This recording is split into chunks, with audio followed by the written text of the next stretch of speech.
When my kids were little, we decided to give them their first real winter experience in the Appalachians. Madison was 5, Ethan was 7, and neither had ever seen snow that stuck around longer than an hour. We rented a cabin near Blue Ridge in January 2019, thinking it would be perfect for a week-long family vacation. The drive out there was slow, but the roads were clear enough, and the cabin was even nicer than the photos. It was old but solid, wood everywhere, a stone fireplace, and windows looking out at nothing but trees and snow. The first day went great. The kids were thrilled with everything from icicles to snowball fights. We took a bunch of photos on the porch, built a lopsided snowman together, and they ran wild in the yard. I was feeling pretty good about being the dad who made their winter dreams come true. My wife was inside unpacking groceries and setting up for dinner while I wrangled both kids outside to burn off energy before it got dark. The sun was starting to drop behind the ridge, turning the whole yard kind of blue. The air was colder than I'd expected, sharp in my nose. I made sure they both had gloves, hats, and boots, but the jackets were still in the car. I figured they'd be fine for a bit. The backyard sloped down to a narrow creek, frozen over and rimmed with sticks poking out of the snow. We'd been warned in the rental email not to let the kids go near the creek alone, so I was keeping close. They started a snowball war, Ethan lobbing little chunks at Madison while she shrieked and flung them back. Their laughter bounced between the trees, loud in the cold. I kept an eye on them while I kicked at the snow, making a half-hearted fort by piling it up around a stump. It felt good to just watch them, both totally happy and forgetful of screens and everything else. I walked down to the edge of the creek to see if the ice looked solid. It wasn't thick, at least not near the bank, and I made a mental note to warn the kids again. They paid no attention, heads full of whatever game they'd invented, running and sliding and falling over laughing. For a few minutes, it felt like every old movie scene of a perfect winter. After a while, Madison started to wander further down the creek, eyes on something near the ice. Ethan followed her halfway, then dropped to his knees and started packing snow into a block. "Dad, help me make a wall," he yelled. I looked back at Madison, who was crouched by the water, poking at the ice with a stick. "Stay where I can see you," I called, and she just nodded. I noticed the sky darkening fast and realized the temperature had dropped. My fingers were starting to sting even in gloves. The jackets were in the car, maybe a 3-minute round trip up the hill and back. I told both kids, "Stay here, don't go near the water. I'm getting your big coats." Ethan nodded, already stacking snow, and Madison just hummed in response, eyes still fixed on the frozen creek. I jogged back up the path, past the shed and the icy steps, huffing a little in the cold. The car was locked. I dug out the keys, grabbed both jackets, and jogged back, boots crunching on the ice. When I got back down to the creek, Ethan was still in the same spot, bent over our half-built snow fort, lips pink from the cold, hands deep in the snow. I scanned for Madison. She wasn't next to Ethan. I called her name, trying not to sound worried. No answer, just the wind moving through the branches. My stomach dropped. I called again, louder. "Madison!" Then I heard it. A little giggle, soft but clear, from across the creek. I turned and there she was, about 6 feet away, standing on the other side of the frozen water, calmly patting snow together into a ball, like nothing was wrong. She looked up at me and waved, face half hidden by her hat. The creek was only about 6 feet wide, but I knew for certain it hadn't been frozen solid when we arrived. Even now, I could see dark water showing under some parts of the ice, little cracks spidering out from the edges. I stared at her, my breath puffing out in white clouds, not sure whether to yell or run or both.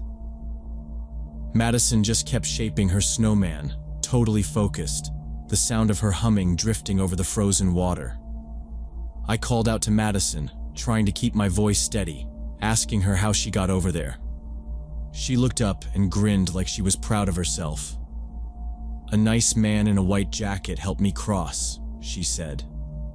She pointed down to the ice and told me he showed her where it was thickest, and then took her hand and helped her to the other side.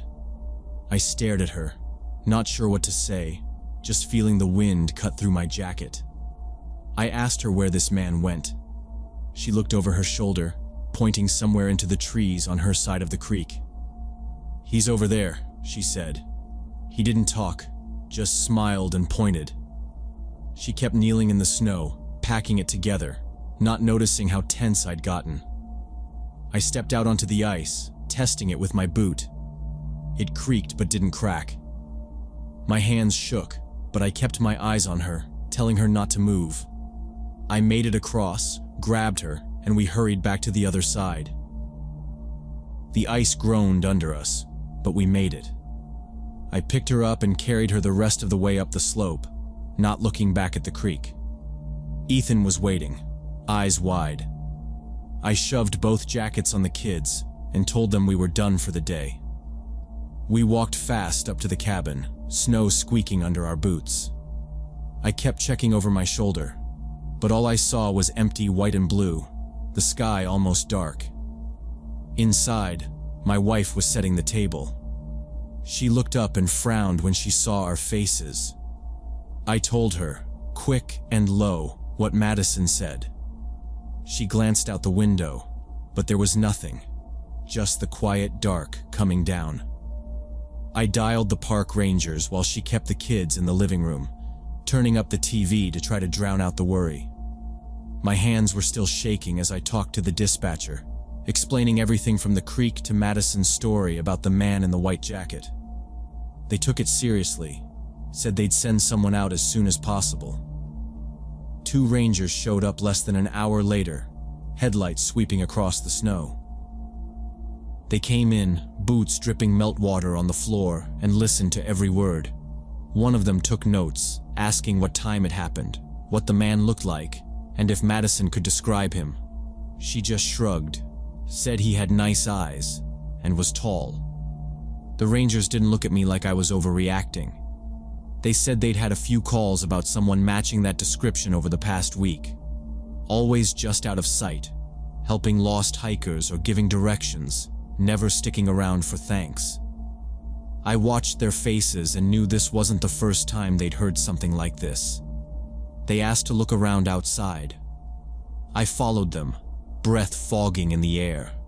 One ranger shined a flashlight at the creek and pointed out boot prints, deep, clear, size 12. I checked my own boots, nowhere near that big. The prints led from the main road, wound through the trees to the creek, stopped right at the ice, then circled back up toward the highway. The rangers took photos, measured the prints, then walked the trail up to where we'd parked our car. They said there was one set of tracks, no sign anyone had walked with Madison, but the snow was patchy, so it was hard to be sure. They also checked the security cameras at the main park entrance. One ranger came back inside to update me. "We saw a white pickup leaving around 4:30, he said, but the plate was covered in mud. Matches up with your timeline." My wife sat on the couch, holding Madison close, Ethan next to her. The TV played cartoons nobody watched. I thanked the rangers, but there wasn't much else to say. They said they'd patrol the area and left their number in case we remembered anything else. That night, I barely slept. Every noise outside made me tense up, thinking I heard someone walking through the snow. Madison slept soundly, never stirred, like nothing had happened. I lay awake, replaying the moment at the creek, the way she pointed into the woods, the matter-of-fact way she said a stranger had taken her hand. The next morning, I packed our things before sunrise and told my wife we were going home early. She didn't argue. We loaded the kids and drove out, leaving the cabin cold and dark. The roads were empty, snow still clean along the ditches. Madison played with her stuffed animal in the back seat. Ethan watched the trees. My wife stared out the window. Nobody spoke much on the drive home. We stopped once for gas, but I kept glancing around, checking every car in the lot. I got a call from the rangers the next day. They said they'd found more boot prints on a trail a few miles from our cabin, same size, but they lost the trail near a main road. They were still looking for the man in the white jacket, still following up on the pickup truck, but there wasn't much else to go on. They asked if we'd come back if they needed Madison to answer more questions. I said we'd think about it. Weeks went by, then months. Madison never mentioned the man again. She told her teacher about her snow adventure, but left out the stranger. Ethan started sleeping with his door closed. My wife and I didn't talk about the trip except to say we wouldn't be going back there. Sometimes I'd wake up at night, thinking I'd heard Madison call out, but it was just the house settling or a car on the street. I still wonder what would have happened if I'd been a minute later getting those jackets. I try to believe the rangers, that it was just a local helping out, someone who meant well. But every time I remember Madison's voice saying he didn't talk, just smiled, I get that sick feeling all over again. I keep thinking about the footprints, the white pickup, the way the man never stayed to talk to anyone but a child. I don't think we'll ever know who he was. All I know is, we never went back. And sometimes, when I see fresh snow outside, I still check for footprints I can't explain.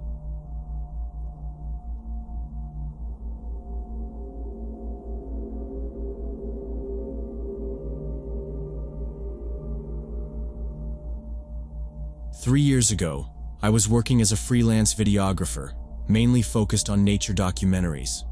The job didn't usually pay much, but I was lucky to get occasional contracts with small streaming companies and YouTube channels, so I took it seriously.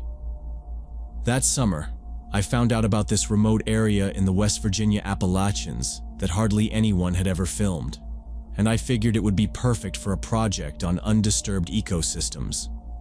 I planned a solo hike and camping trip that would last a week, starting from a tiny trailhead miles from the nearest town. The map showed no marked paths past the first couple of miles. After that, it was just forest and creeks, and maybe some old game trails. I'd done my homework ahead of time, checked with the ranger station, made sure nobody else had permits for the area. I was told, "You won't see another soul out there." That was what I wanted. I packed everything myself: tent, food, cameras, batteries, solar charger, backup gear. I had a printed topo map with compass bearings marked for each location I wanted to shoot. Everything went into a big green hiking backpack. The drive out there was 6 hours, mostly spent thinking about the kind of footage I'd bring back. Maybe some black bears, foxes, or rare birds. The last hour was on a gravel road, and then I was alone. The first day of hiking was tough, but the forest was incredible. Trees were thick and tall, the undergrowth heavy with ferns. The only trails I found were narrow and obviously used by deer, or maybe the occasional hunter. The air smelled green and heavy. I spent the first night near a creek, setting up my tent on a bed of moss. I filmed some long shots of the water, the sounds of frogs, the way the sunlight filtered through the leaves. It was peaceful and still. Day 2, I made my way deeper into the woods, following the map and taking video at every spot I'd marked. I saw a family of raccoons at dawn, caught some really crisp footage of them climbing over a log. Everything was working out. No gear problems, no injuries. There was no cell service at all, but I'd left my planned route and a copy of my ID at the ranger station just in case. I kept moving, always looking for the next angle, the next shot. By the third day, I was at the farthest point from civilization. I hadn't seen any trash, no sign of fire rings, nothing to suggest that anyone else had been through here in years. At night, I'd hear distant animal noises, the crack of branches in the dark, but it was always followed by the normal quiet of the woods. I was a little jumpy the first night, but after that, I just got used to it. The days felt long and productive. I filmed everything I could. Birds, a snake eating a frog, sunlight moving across stones, even a fox chasing a squirrel. My backpack was heavy with batteries, but the solar charger kept things running. The weather was good. Warm days, cool nights, just enough clouds to keep the light interesting. By the end of the third day, I already had more footage than I'd expected. I made a small camp near a patch of wildflowers, took some slow-motion video as bees moved from plant to plant. It felt like I was the only person for miles, maybe the only one for years. I was thinking about how lucky I was, how most people would never see this place. On the fourth evening, I was setting up camp by a clearing. There was a patch of grass, some low berry bushes, and just enough space for my little tent. I was sorting through my gear, deciding which camera to use for the next morning, when I heard footsteps in the forest behind me. The noise was steady, not rushing, not breaking branches.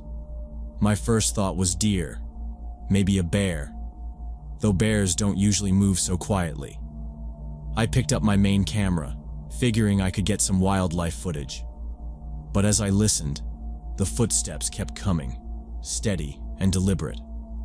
I crouched by the edge of the camp and waited, camera up, ready to shoot. I watched the trees. The sound was getting closer, maybe 50 yards away. It didn't sound like an animal. The steps were too even, too careful, almost like someone was walking with purpose. My heart started beating harder. I remembered what the ranger had said. You won't see another soul out there. But the steps kept coming. I moved quietly, following the sound through the trees, careful not to snap any branches under my boots. The sun was going down, and the forest was full of shadows. I saw a narrow game trail winding off deeper into the woods. I stood behind a big oak, camera held up, and waited for whatever it was to come into view. That's when I saw her.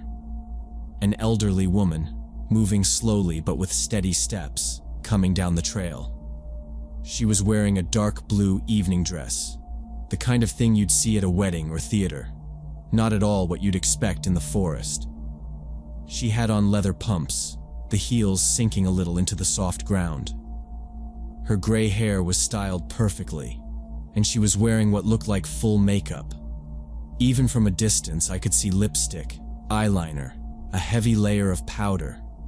The dress was spotless, no mud or tears, and her posture was upright and confident. She didn't look lost. She didn't even seem surprised to be there. She walked right past a cluster of ferns, stepping carefully to avoid the thorns, as if she knew the trail by heart.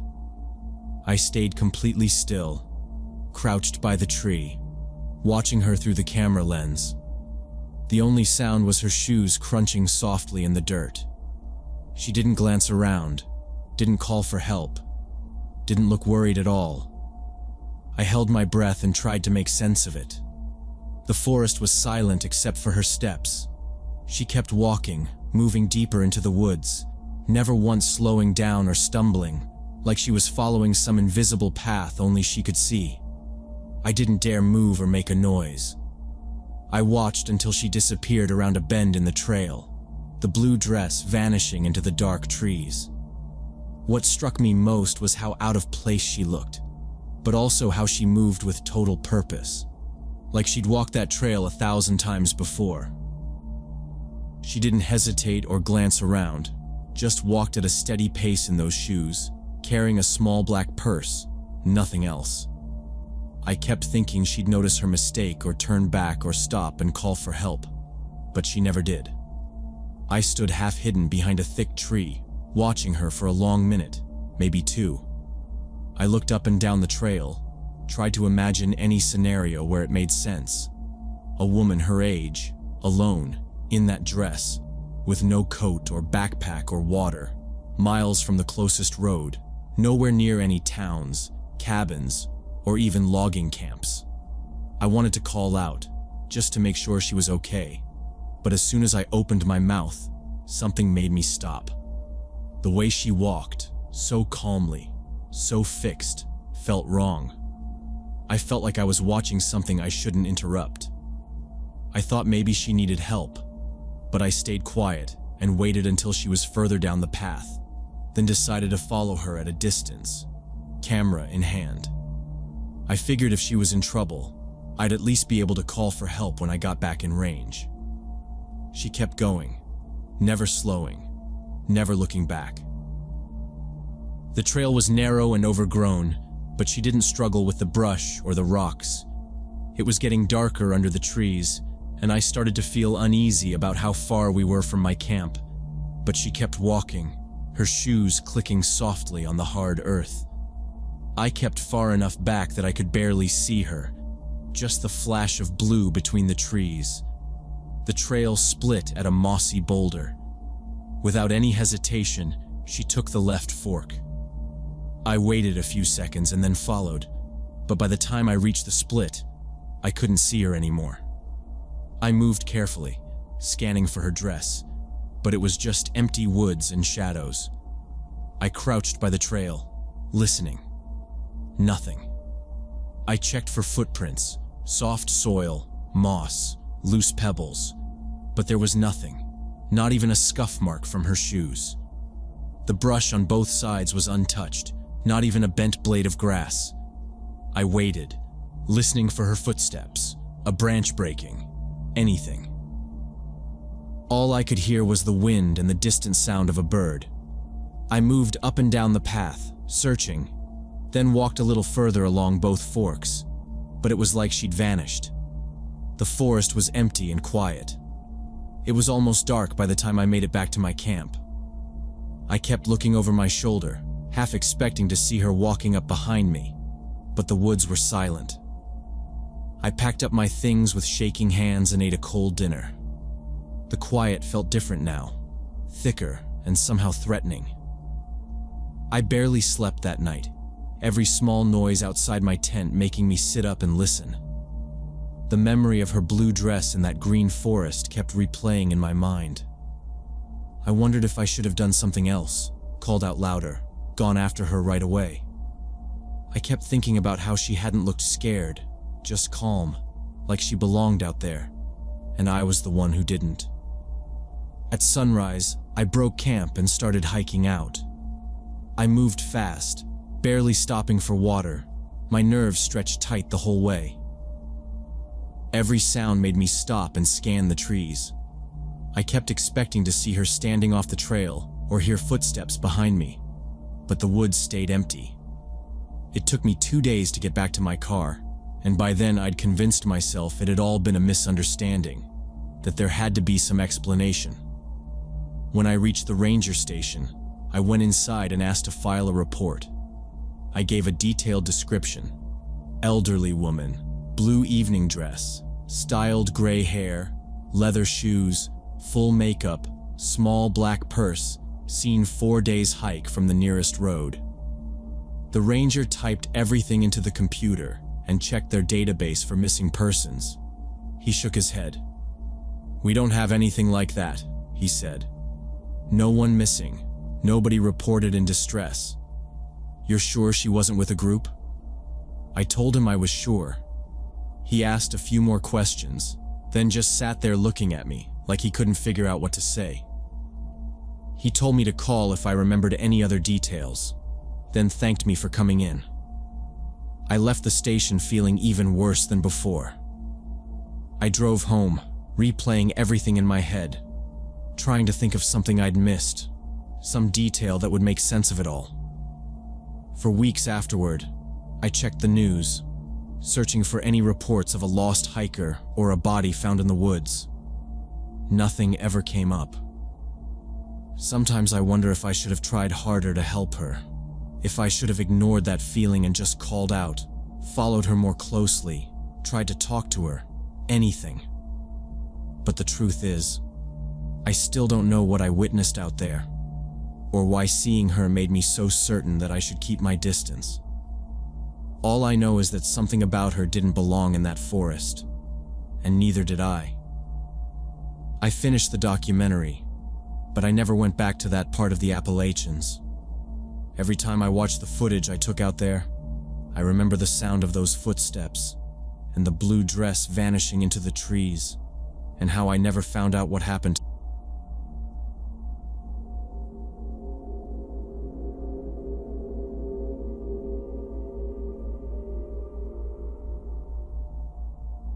Last spring, my girlfriend Megan and I decided to spend a weekend camping near Asheville. We'd both been busy for months, barely saw each other except for late dinners and Sunday mornings, so when she found a free weekend in May, we just wanted somewhere quiet, away from everyone. Megan picked a site she found online, close to the Appalachian foothills, maybe an hour from her parents' place, and right next to a stream. The place looked perfect in the photos: flat ground, fire rings, some half-fallen logs. There were the ruins of an old sawmill maybe 50 yards upstream. I liked that. There was a single-lane gravel road that led in, a turnoff almost hidden by trees, and just enough space for 3 or 4 vehicles to park if you squeezed in. We got there late on Friday, just before sunset.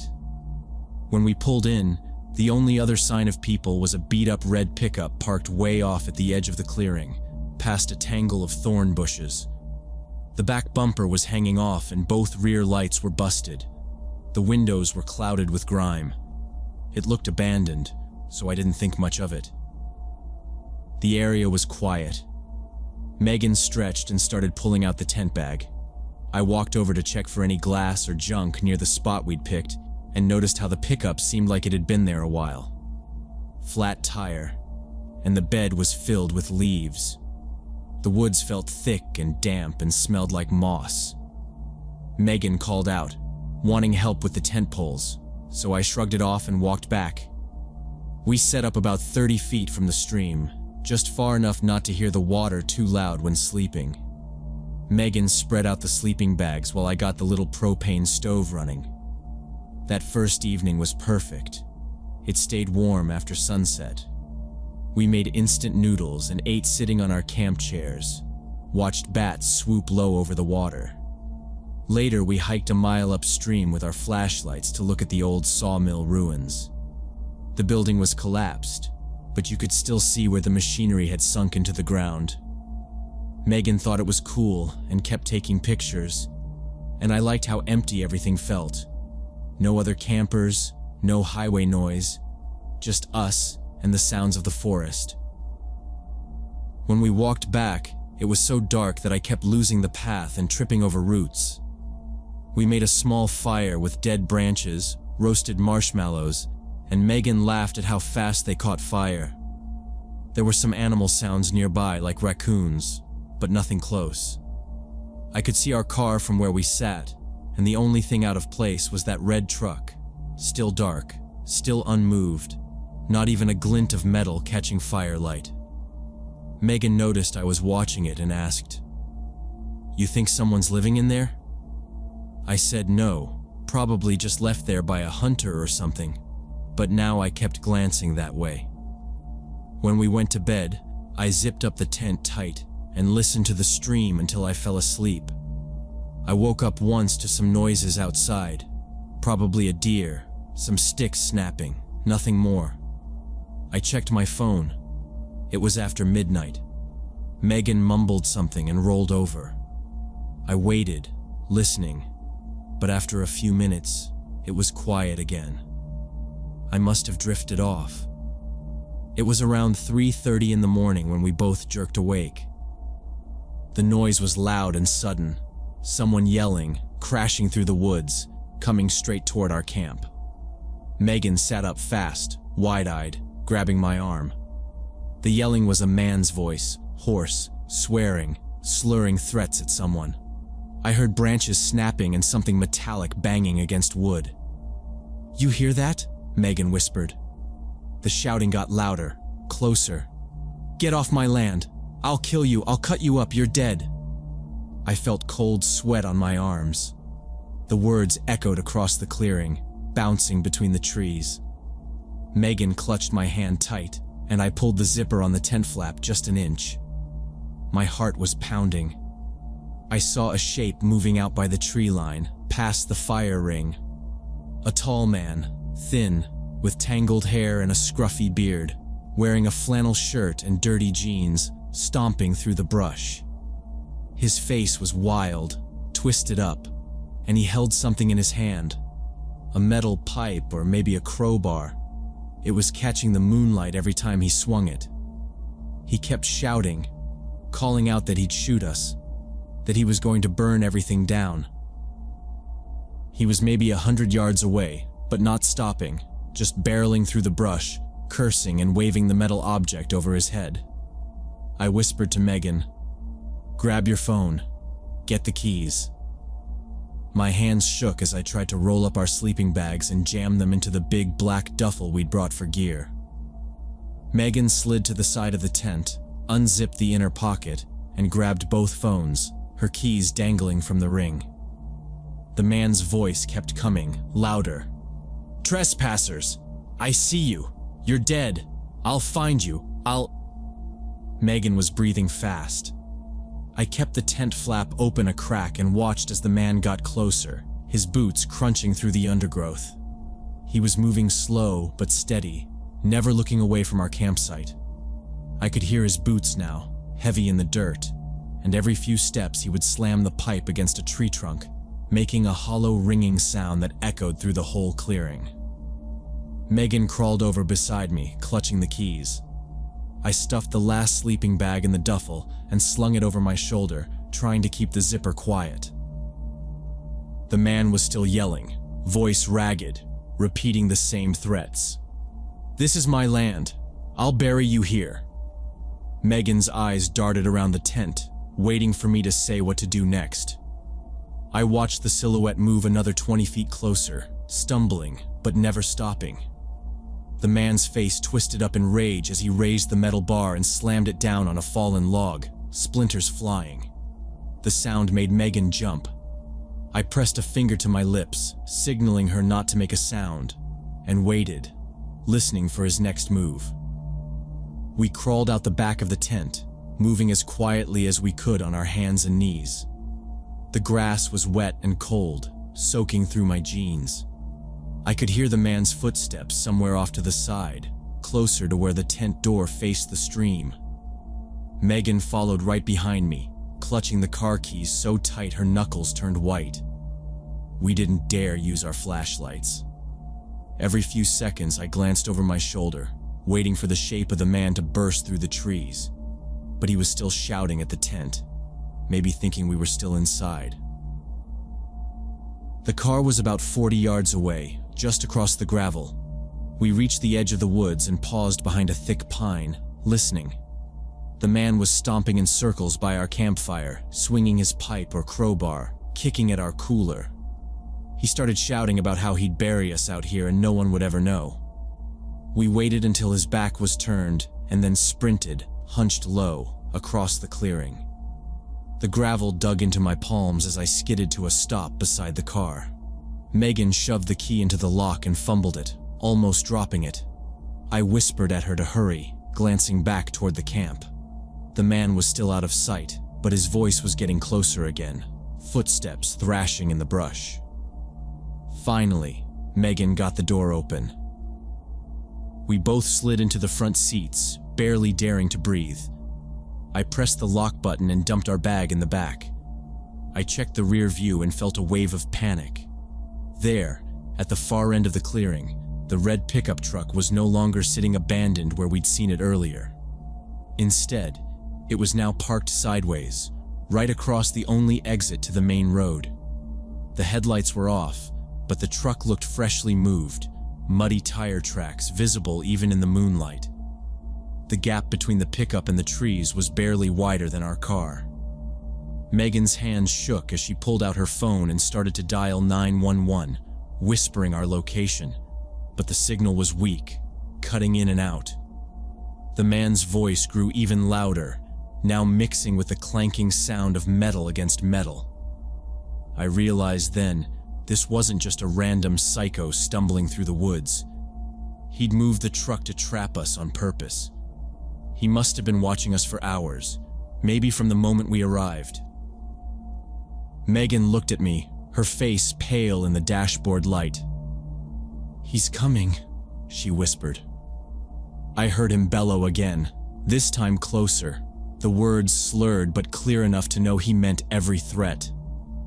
Megan tried to steady her breathing while I flicked the headlights on, hoping maybe the sudden light would scare him off or make him hesitate.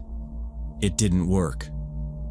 The man burst out of the trees on the left side of the clearing, wild-eyed and holding a big hunting knife in his right hand, a heavy tool belt hanging off his hip. He was moving fast, stumbling but picking up speed as he charged the car, waving the blade in front of him. He screamed something about territory, about people taking what wasn't theirs, and that we'd pay for trespassing on his land. Megan was frozen, pressed against the passenger door. I slammed the car into reverse, floored the gas pedal, and swung the wheel, trying to line us up with the narrow space between the back end of the pickup and the first line of trees. As we moved, the headlights swept across the clearing, catching the man for an instant in full view, face streaked with dirt, clothes torn, eyes burning with anger. He started running faster, knife raised high above his head, screaming that he'd gut us if we didn't stop. The tires spun for a second in the loose gravel, and then caught. The back end of our car scraped hard against the bumper of the red pickup with a grinding squeal. For a second, I thought we were stuck, metal pressing tight against metal, one tire half off the edge of the gravel. The man kept coming, closing the gap, yelling for us to get out and face him. I floored the gas again, wrenching the wheel. The car lurched, scraping along the edge of the pickup and bouncing off a small pine, but we squeezed through the gap. There was a terrible grinding noise as the side mirror snapped off and something cracked in the undercarriage. Megan let out a sharp cry as the side window shattered, but we were still moving, picking up speed as I backed onto the main road. In the mirror, the clearing was lit up by our taillights. The man stood in the middle of the road, knife glinting in his hand, screaming wordless threats at us, slashing at the air and stumbling forward a few steps before stopping to kick at the gravel. Megan was shaking, clutching her phone. I kept my eyes locked on the rear view until the woods swallowed the clearing and the man was gone from view. Neither of us spoke for a long moment. I kept driving, hands clenched tight on the wheel, barely blinking until we hit the first stop sign a mile down the road. We didn't stop until we reached the small police station in the next town. The building was almost empty except for a tired-looking officer at the front desk. We stumbled inside, still in our muddy clothes, and told him everything. Location, description of the man, the truck, the knife, the threats, how he'd moved the truck to trap us. Megan pulled up the GPS pin from her phone and showed him the area on the map. The officer listened carefully, then sighed and said, "You're not the first ones to come in here with a story like that. We've had a few complaints from that spot.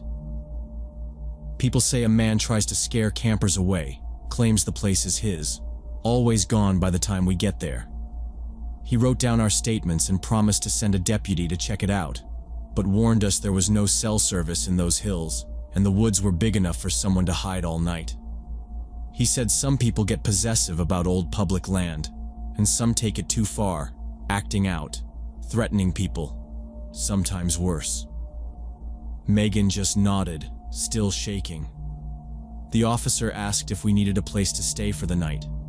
We told him we'd just drive home. We never went back to that spot. Sometimes when I drive past old back roads or see a broken down truck on the side of the highway, I remember the feeling of his eyes watching us across the clearing, the way he waited for dark to move the truck and cut off our only exit. The scariest part wasn't the knife or the screaming. It was knowing he'd watched us all day, waiting, planning, patient enough to trap us the moment we let our guard down. I always check camping areas now, always look for strange vehicles, and always keep an escape route in mind. I don't know how many other people he's done this to.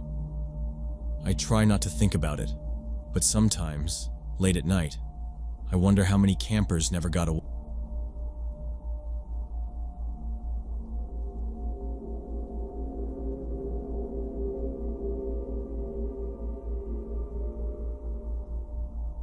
Two summers ago, I went solo camping in a national park near Roanoke for what was supposed to be a relaxing weekend getaway.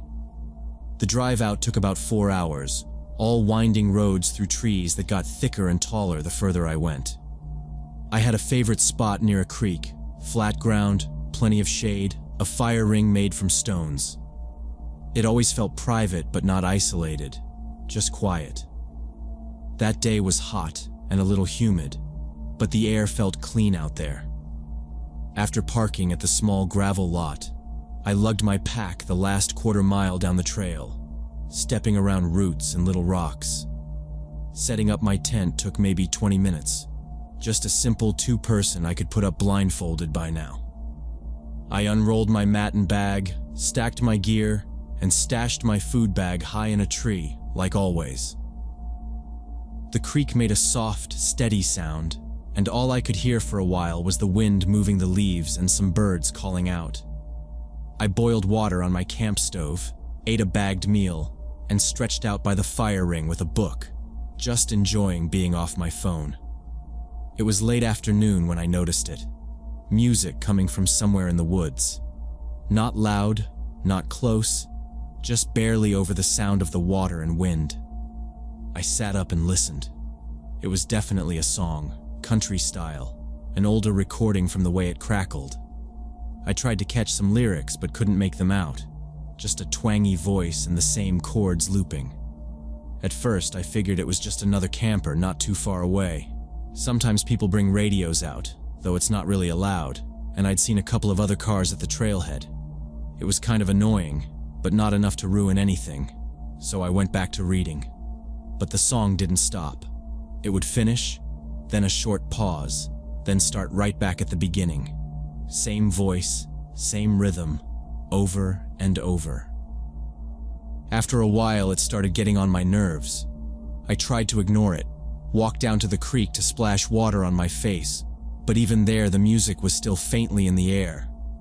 I walked the perimeter of my site just to see if maybe I could spot whoever had the radio, but all I could see through the trees was more trees. My site was far enough from the main trail that I should have felt alone. The repetition started to feel weird, almost intentional. Most campers switch stations or change songs, or they turn it down after dark. This just kept going.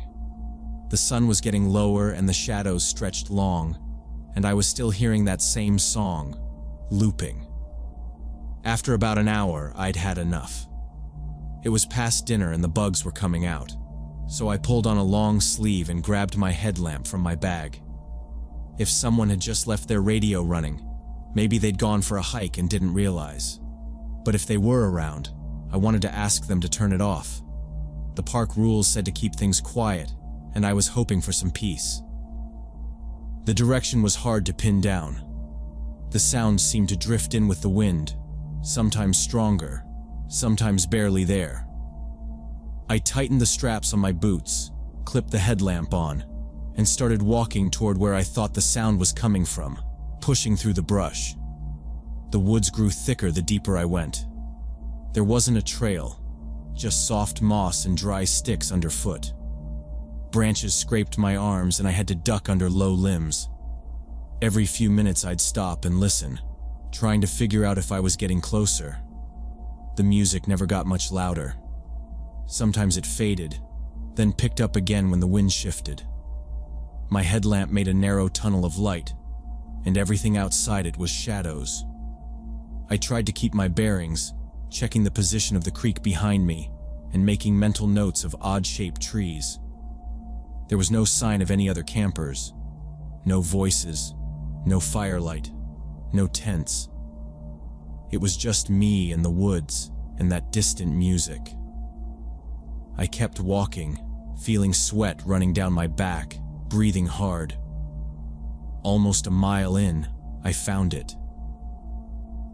At first, I saw a bit of orange through the trees, and then the music got a little clearer, still muffled, but the words started to sound like something about going home, though the static made it hard to be sure. When I got close, I saw an old portable radio duct taped to a tree trunk about chest height. It was battered, scratched, the kind of thing you'd expect to find in a junkyard. Underneath it was a car battery, big and heavy, with a pair of dirty jumper cables running up to the radio. Someone had wedged the battery between two roots and covered it with leaves, like they wanted it out of sight but still accessible. No bag, no trash, no other gear, just the radio, the battery, and the endless song. I stood there for a minute, just looking around. The ground was trampled, but there weren't any other signs anyone had camped there recently. It was starting to get dark, and I wanted to get back to my site before full night. I reached out and switched off the radio. The sudden quiet felt heavy. I checked to make sure nothing was on fire or leaking, then turned and started heading back the way I'd come. I was annoyed someone had just dumped trash like that out here, leaving a car battery in the woods. I picked my way back, following my own scuffs in the dirt, using the beam of my headlamp to find the path of least resistance. The walk back felt longer than the walk out. Every few hundred feet, I stopped to make sure I was heading the right direction. The undergrowth seemed thicker, and I kept thinking I heard something, a branch snapping, or maybe just a squirrel. But every time I turned, there was nothing. The air was cooling off and the bugs got louder, mosquitoes biting at my wrists. By the time I saw the faint orange glow of my campfire through the trees, I realized I was breathing hard, my shirt sticking to my back, legs tired. I stepped back into the clearing and dropped my headlamp onto my pack, brushing leaves from my sleeves, listening to the creek and the wind, grateful to be back at camp. When I got back to camp, I immediately noticed things were wrong. My first aid kit was missing from the picnic table where I'd left it that afternoon. My folding knife, which I'd set beside the fire ring after cutting paracord, was gone too. I checked inside the tent for my backup flashlight, but it wasn't in the pocket where I always kept it. My sleeping bag was unzipped, and the rest of my food bag had been pulled partway down from the branch where I'd hung it. But the food was untouched. I stood there, just looking around the site, thinking maybe I'd moved things around earlier without remembering. I dug through the gear pockets, checked under my mat, shook out my pack, but there was no sign of anything. There weren't any animal prints around, no trash scattered, nothing torn up. I got the sense someone had come through quietly and taken only what they wanted, leaving the rest. I tried to convince myself I'd just been careless, but the feeling that someone had gone through my stuff while I was away kept getting stronger. I built up the fire and sat by it, watching the tree line, trying to spot any movement in the brush. The woods were darker now, the only light coming from my campfire and a sliver of moon above the trees. I kept thinking back to the radio and wondered if whoever left it out there was still nearby, watching me. I heard some cracking branches far off, but nothing close. Then the music started again. The same old country song, same scratchy recording, but this time it sounded much closer, maybe a few hundred yards away, not out by the creek where I'd found it. It echoed through the woods, louder and clearer.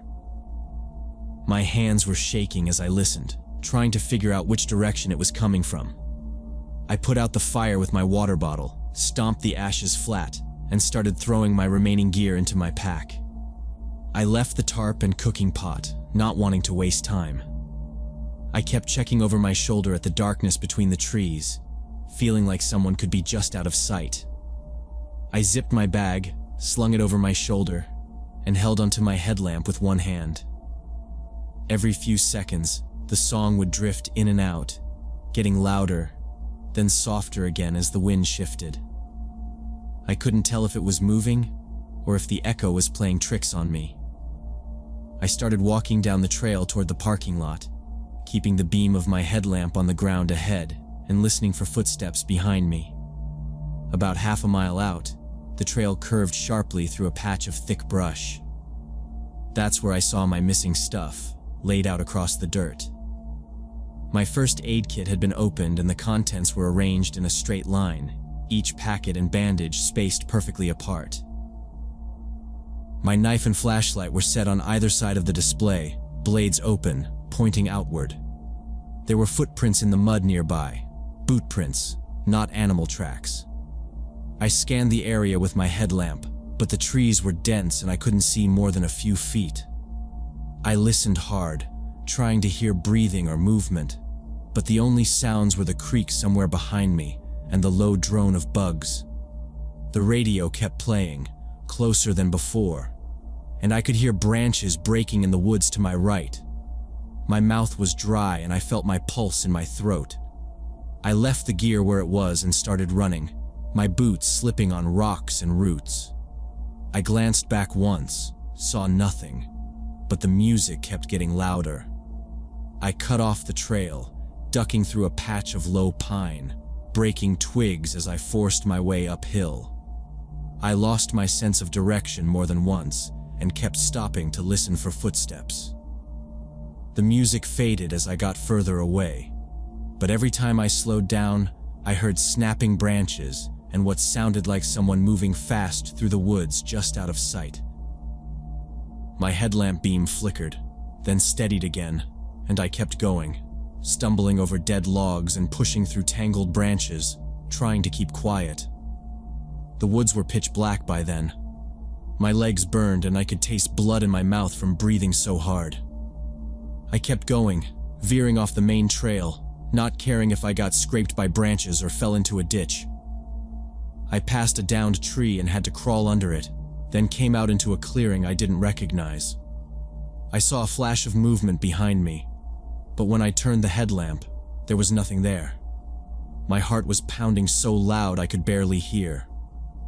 I stopped for a second to catch my breath, then heard the music start up again, much further off but still echoing through the trees. It was like whoever was out there wanted me to know I hadn't gotten away yet. It took hours to get back to the parking lot. I kept changing direction, doubling back and circling around fallen logs, anything to make it harder to follow me.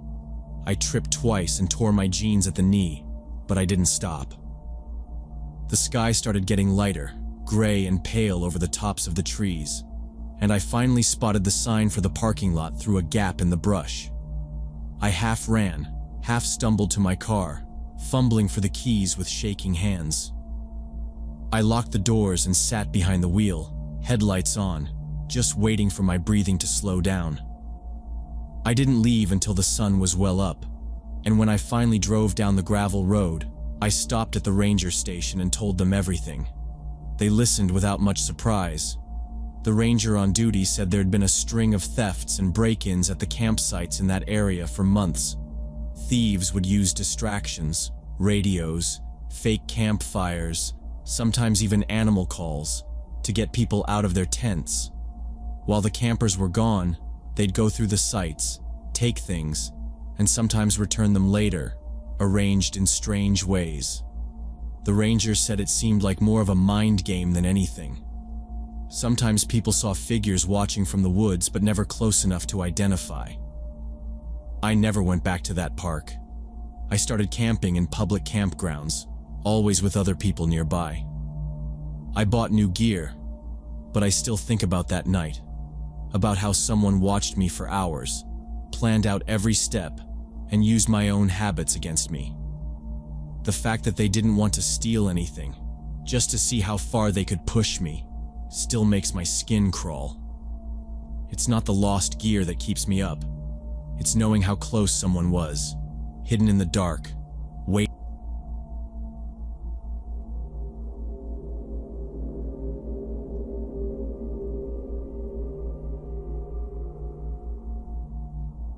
When I was 19, my brother Blake and I decided we were tough enough to handle a winter survival trip in the Appalachians. It sounds dumb when I write it out like that, but we were cocky and had watched a lot of documentaries about mountain climbers and Arctic expeditions. Blake was 21, 2 years older, and he always liked to act like he was unbreakable. I guess I wanted to prove I could keep up. We got the idea after watching some show about people stuck in a snowstorm for days, barely making it out. We figured 3 days out near Shenandoah would be easy by comparison. We packed what we thought was plenty: 2 sleeping bags, a basic tent, food, a little camp stove, some waterproof matches, a hatchet, a cheap radio, a few extra layers, and a tarp. Dad had taught us the basics: how to use a map and compass, how to set a snare, build a fire. We didn't bring a GPS or satellite phone because we wanted to rough it. In February, the weather was cold, but the forecast said only light snow. The drive out was quiet, the truck heater blasting, gear piled in the back. Blake kept bragging about how nobody else has the guts for this, which honestly got on my nerves. The road up Hawksbill was mostly empty. We hiked in with our packs, boots crunching through snow, and found a clearing about a quarter mile off the trail. The sky was gray but not threatening, and there was this flat spot ringed by pines, a half-frozen creek about 30 yards away. We pitched the tent, set our stuff inside, and got to work gathering wood and rocks for a fire ring. By dark, we had a decent fire going and cooked ramen in metal mugs. The wind howled a little, but it wasn't too bad. The trees creaked and every so often snow slid off a branch, making these loud, sudden thumps that put me on edge at first, but I got used to it. I remember thinking that it felt like a rite of passage, out there in the woods with just the 2 of us, the only lights the fire and our headlamps. We barely talked except for small stuff. Blake said he heard coyotes, but I never did. He joked about us waking up with frost on our eyebrows. Sometime during the night, I heard something moving outside and held my breath. But it was just a deer, I think, its hooves crunching the snow as it passed the tent. The fire burned low but didn't go out completely. I slept in all my clothes, wrapped in the sleeping bag with the cold seeping up through the foam mat. Still, I felt all right. In the morning, we stomped around, clumsy with cold, and made coffee by melting snow. The sun didn't come out, but it was brighter. I thought we'd hit our stride, that the hard part was behind us.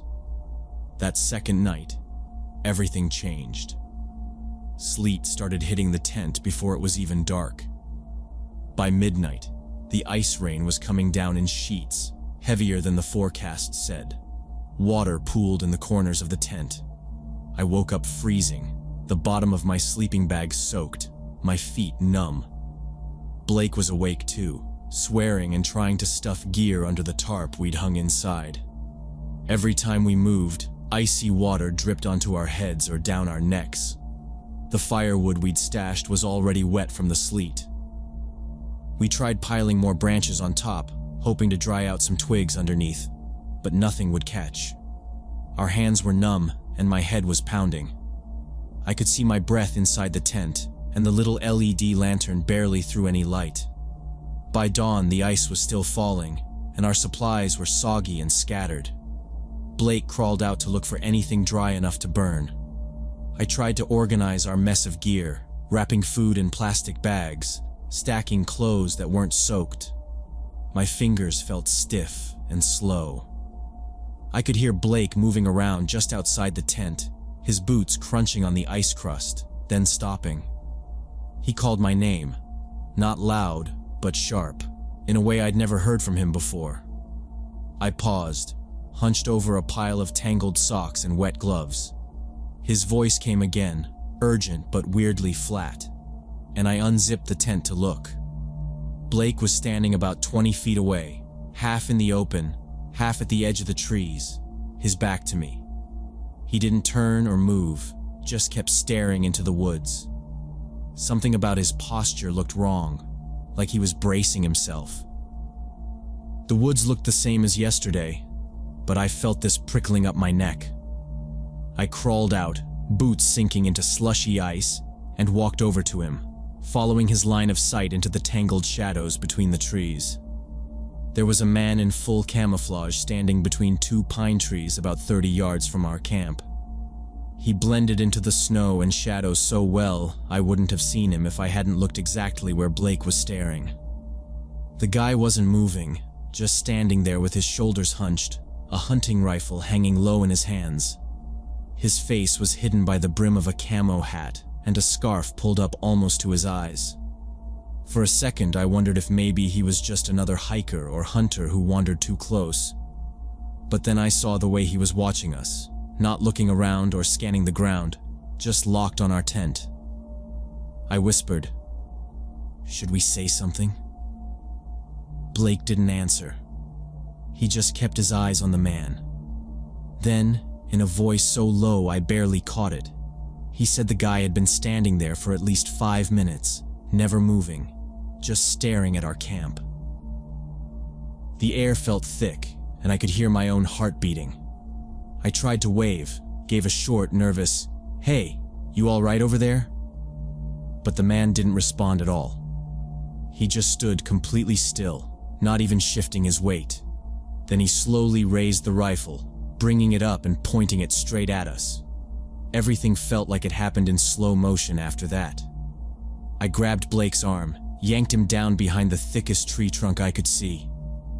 The first shot came almost immediately, a crack that echoed through the trees, followed by a sound like a branch exploding. Bark showered down on us, stinging my face. For a split second, I thought maybe he'd missed on purpose, but then a second shot hit something behind me, and I knew this wasn't a warning. Blake's eyes met mine, wide and wild, and we both knew we couldn't stay there. We ran, slipping and stumbling through the snow and underbrush, away from the tent and away from the man with the rifle. I couldn't think about anything except getting away from the next shot. The second shot rang out as we jumped a fallen log, and bark sprayed across my face again, this time even closer.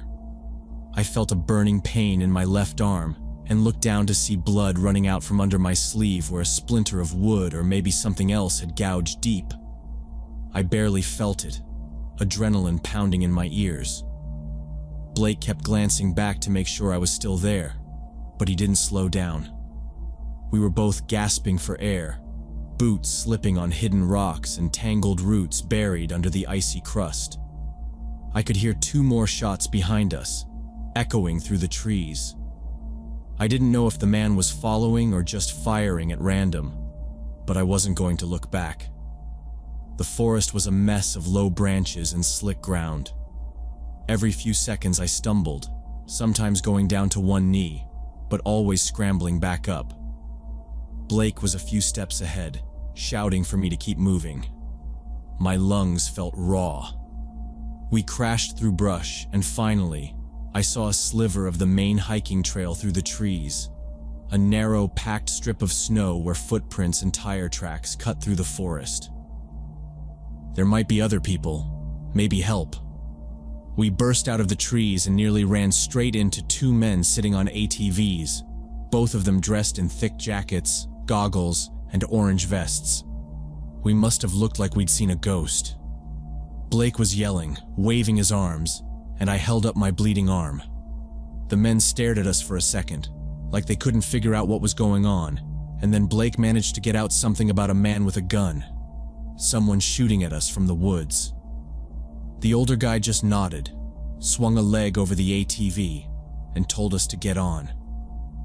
I climbed behind him, holding my arm, while Blake got on the back of the second machine. The engines roared and we took off down the trail, the cold wind making my cuts sting. I looked back only once, saw nothing but trees and snow. It took maybe 10 minutes to reach the small parking lot at the base of the trail. There were a few other trucks and SUVs, snow melting in puddles around the tires. The men called the police on a radio they kept strapped to the ATV. I sat on the back rack, shivering, Blake standing next to me, staring at the edge of the woods like he expected the man to come crashing out at any second. The state police showed up faster than I expected. Blue lights flashing, tires crunching through slush. They wrapped my arm with a clean towel and asked us the same questions again and again. What did the man look like? Did we see a vehicle? How many shots? Which direction did he go? I told them about the camouflage, the rifle, the way he watched us without moving. Blake kept repeating that the guy aimed right at us and never said a word. The officers took notes, then spread out up the trail with the ATV guys, looking for footprints or shell casings. We waited in the truck with the heater on, Blake calling Dad and telling him just enough to keep him from panicking.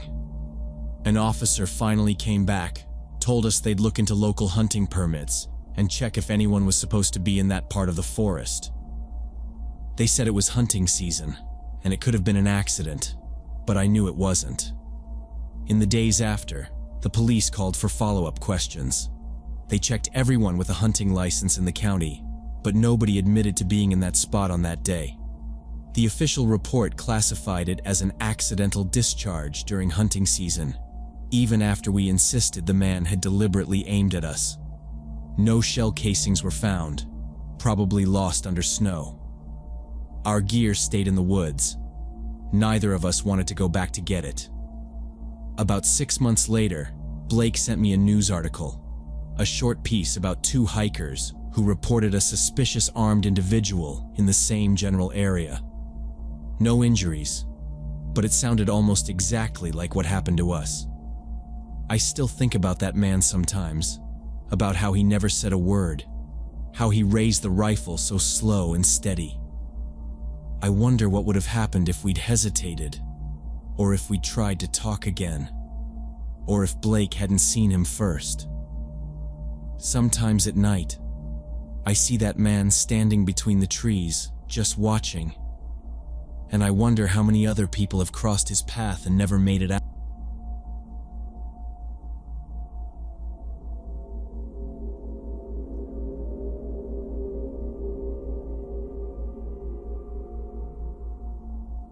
So when I was 31, my younger sister Rachel went missing from her home in Harper's Ferry. She was 28 with 2 little girls aged 6 and 8 who meant everything to her. Rachel had been married to Darren for 9 years, but their relationship had gotten really bad over the past 2.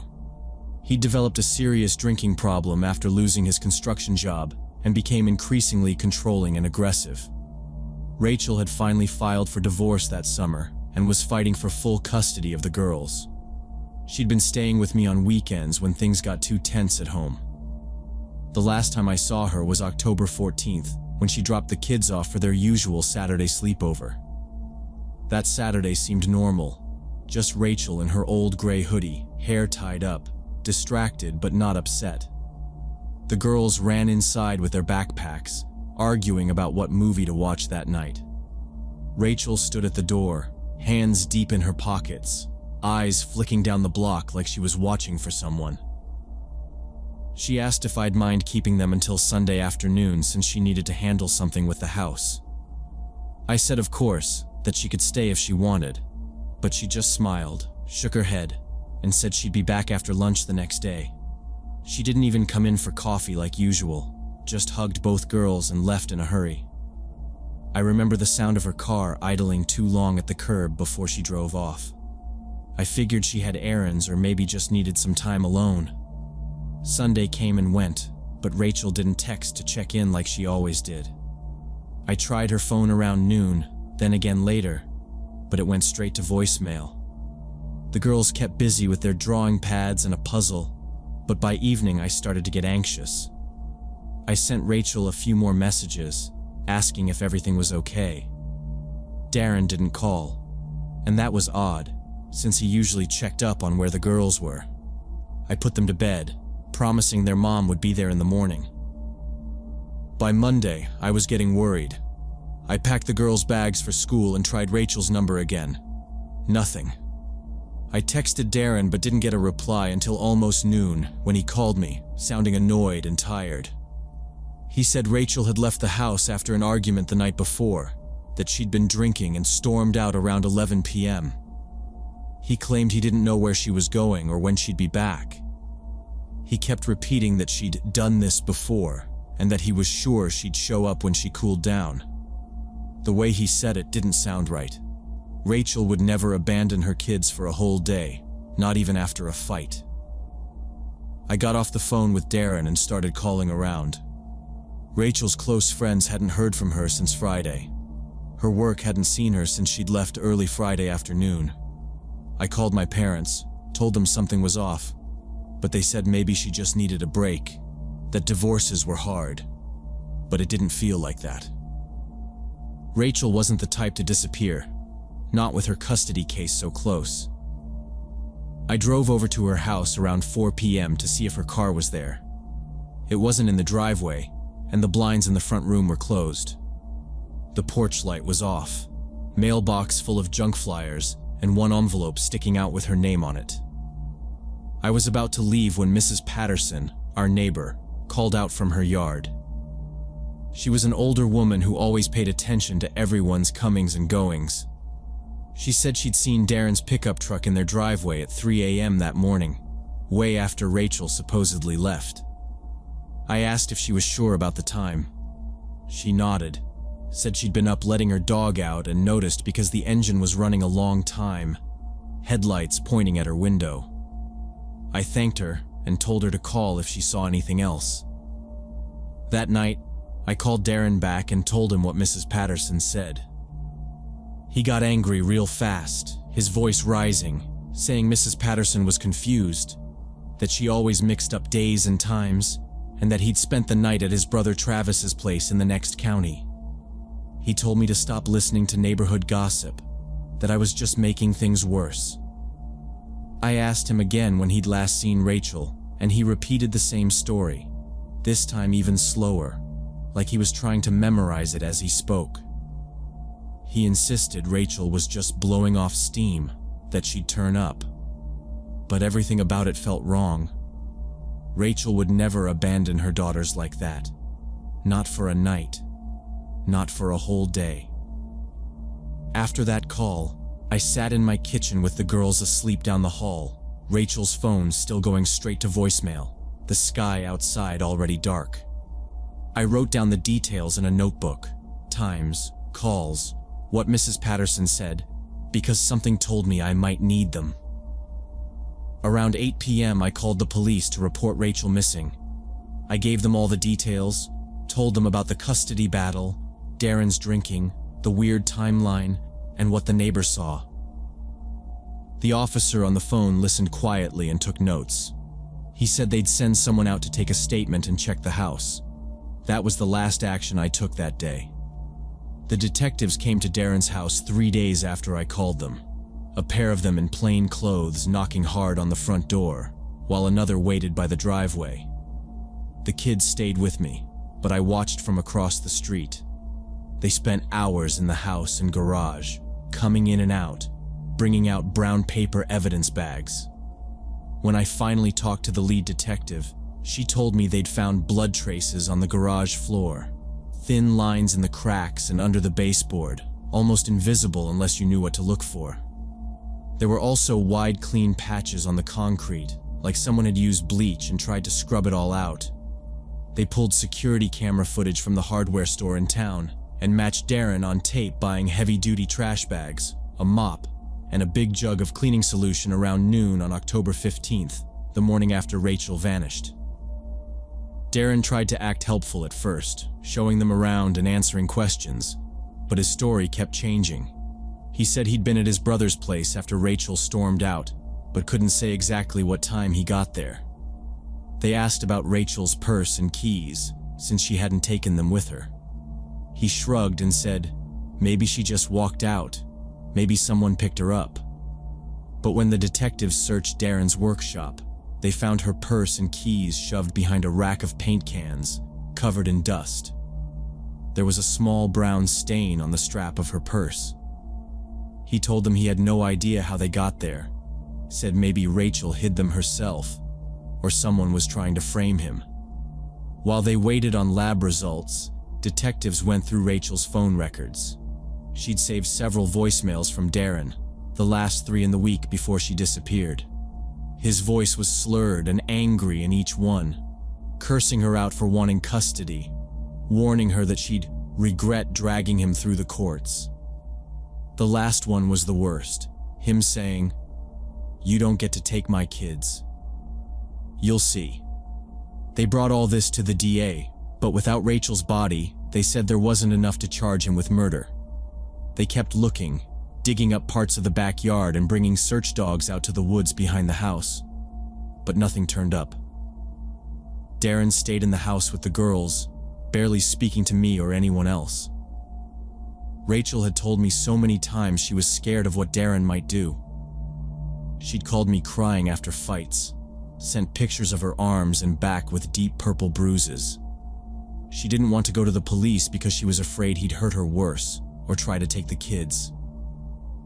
3 weeks before she disappeared, she sat at my kitchen table, eyes swollen, and told me, "If anything ever happens to me, you tell the police to look at Darren first." She'd started writing everything down in a journal. Dates, threats, photos of bruises, even text messages. But the police never found it. They searched her bedroom and Darren's workshop twice. I went back through her things after they were done, but the journal was gone. After the first week, Darren stopped answering the detectives' calls. He hired a lawyer and told them to go through his attorney for any questions. He kept saying he didn't know what happened, that Rachel had always been unpredictable. Maybe she just ran off.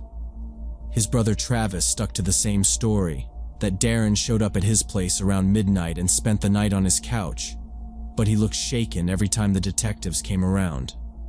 I saw Travis once outside the gas station and he wouldn't even look at me. He started to say something, then just shook his head and got back in his truck. The investigation dragged on through the winter.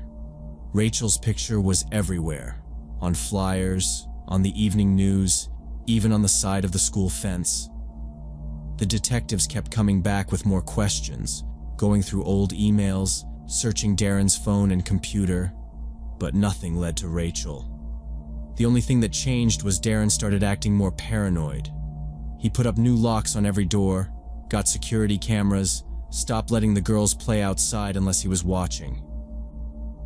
When I tried to visit, he met me on the porch, arms crossed, saying the girls were busy, not today. The house felt dead every time I passed by. Then, in March 2019, 5 months after Rachel vanished, the news came early one morning that Darren and Travis were dead. Their truck had gone off a mountain road just west of Harper's Ferry, plowed through the guardrail and down into a ravine. Witnesses said they'd seen the truck speeding, swerving, and finally veering hard toward the edge without slowing down. By the time first responders got there, the cab was crushed and both brothers were dead. Police found a note in Darren's wallet, written in his handwriting, folded in quarters and stained from the crash. It just said, "Forgive us both." After the funeral, police reopened the search for Rachel. They brought in search teams, dogs, and used ground-penetrating radar on every patch of forest and field within 80 miles of the house. Volunteers showed up, some people I'd never even seen before, all hoping to finally bring her home. But they never found a trace, no body, no clothing, nothing that proved where she'd gone. The detectives kept the file open, saying they'd follow any lead, but as the months passed, the calls and visits stopped. Rachel's daughters stayed with me most weekends after that. They asked about their mom at bedtime, at breakfast, on the drive to school, but I never had an answer. Sometimes I'd catch them looking out the window, watching the driveway, like they were waiting for someone to come home. I think about Rachel every day, replaying that last visit, the last words she said, wondering if there was anything I missed or could have done differently. Darren and Travis took whatever they knew with them off that mountain road, and now there's nothing left but questions and silence. The case is still open, but nobody believes they'll ever find her. I just hope one day we can give the girls the truth, or at least enough to let them rest. Until then, all I can do is keep her memory alive and wait for the day we finally know what happened.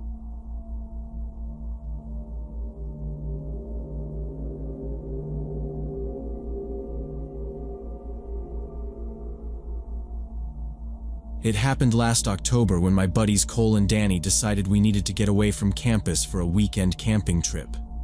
We all agreed it was overdue. Too many classes, too much noise, everyone stressed out over midterms. Cole had this old Jeep Cherokee that rattled and shook but could handle anything, and he was always bragging about how it could go where most cars couldn't. That Friday, we all skipped our afternoon classes, loaded up the back of the Jeep with gear, a cooler of food, and a couple of old folding chairs from Cole's apartment. The drive out of Knoxville was slow because of traffic, but once we hit the state forest, it was empty roads. Leaves everywhere, brown and yellow, most of them already down, so the sun was coming right through the branches. We drove deeper into the forest, talking less as the roads got rougher. Cole seemed to know where he was going, taking random turns onto dirt tracks, and finally we ended up on a narrow trail that didn't look like it went anywhere. 5 miles off the main road, he said. He parked on a patch of hard dirt just off the edge of the trees. It was quiet enough out there that we couldn't hear any cars, just the wind, and sometimes a woodpecker knocking on a tree somewhere nearby. We found a spot about 20 yards from the Jeep, flat and surrounded by tall oaks. Danny was nervous, kept looking around and muttering about bears. He had a weird thing about sleeping outside, said he couldn't do tents since a bad trip as a kid, so he brought a sleeping bag and laid it out in the back of the Jeep with the seats folded down. Cole and I pitched the tent near a half-burnt fire ring someone else must have made months ago. There was this pile of old, splintered lumber stacked by a fallen log. Cole dragged it over and rigged up a camp table, laying a sheet of dirty plywood across 2 stumps, grinning like he'd built something amazing. First day out there was easy. We hiked up a hill to check out the view, then wandered along a dry creek bed for a while, mostly just talking about nothing and laughing at stupid stories from campus. We grilled some hot dogs, burned most of them, and tossed the rest to a raccoon that hung around the edge of our camp. As it got dark, we sat at Cole's makeshift table, playing cards and drinking cheap beer until it got too cold. The only weird part was how quiet it got after dark. No cars, no planes, just the sound of our own talking and the occasional crack from the fire. I barely slept, listening to the Jeep creak as Danny moved around and the branches tapping the top of our tent. Next morning, we realized we were almost out of water already, and none of us wanted to drink from the plastic jug that had turned warm overnight. Cole said he remembered passing a stream about a mile back on the way in, so we all decided to hike out there and refill the bottles.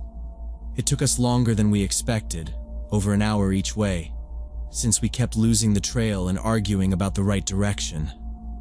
When we finally got to the stream, the water was freezing and clear, and we filled up all the bottles we had, laughing about how much effort it took for something so basic. Danny kept saying he'd rather just buy water at a gas station, and Cole teased him the whole way back. Coming back to camp, I noticed something was wrong before I even saw anything. The woods felt different, more closed in, and the wind had died down so it was uncomfortably still. The camp looked exactly as we left it from a distance, but the closer we got, the more uneasy I felt. Cole stepped ahead and stopped suddenly. "Guys, look," he said, pointing at the dirt near the Jeep. There were fresh boot prints circling the edge of our camp, deep in the soft ground where it had rained a few days before. Big prints, not ours, and we could see the tread pattern clearly. Heavy work boots, wide toe, zigzag lines in the heel. We all wore sneakers or hiking shoes, nothing like this. The prints were everywhere, circling the tent, around the table, even right by the fire ring. Cole crouched down and touched one of the prints. The edges were sharp and clean. Not old, not washed away. He looked back at us and didn't say anything. Danny started checking the back of the Jeep, making sure nothing was missing. All our stuff was there, but the way the prints looped around our cooler and chairs, it looked like whoever had been there had taken their time. Not just passing through, checking out everything, circling the tent, almost studying our setup. Cole tried to joke, said it was probably just another camper lost in the woods, maybe a hunter or someone hiking off the trail. But the prints went around every single thing we'd left out, and none of us had seen or heard anyone since we'd arrived. We walked the perimeter, counting the prints. It was clear whoever it was had come in from the woods, walked through the camp, circled every piece of gear, and left the same way.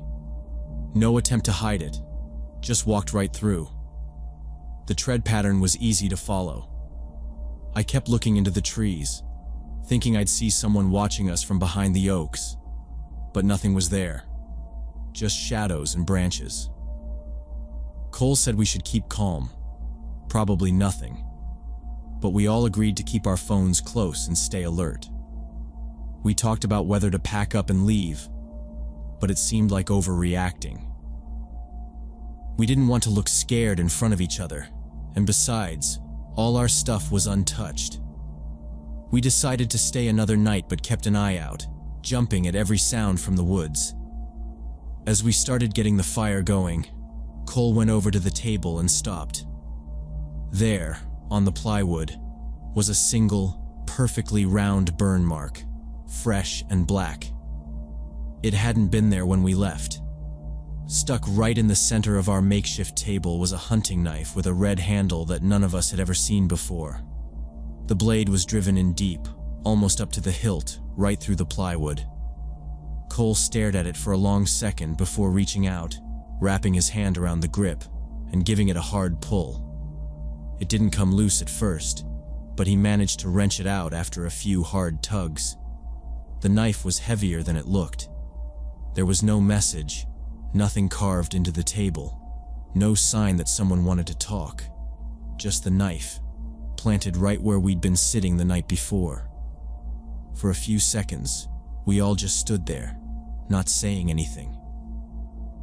The air felt heavy, colder, like the sun had gone away, even though it was only mid-afternoon. Danny was the first to speak. "We need to get out of here." Cole didn't argue. None of us did. We started throwing everything into bags. No more jokes or slow moving. Even Danny, who'd been nervous about sleeping outside, didn't care anymore about leaving stuff behind. Every few seconds, I looked over my shoulder, expecting to see someone step out of the trees. I packed up my sleeping bag and left the tent stakes behind. We were almost done when Cole said he'd check the Jeep, just to be sure nothing was missing. That's when we heard him swear, sharp and loud.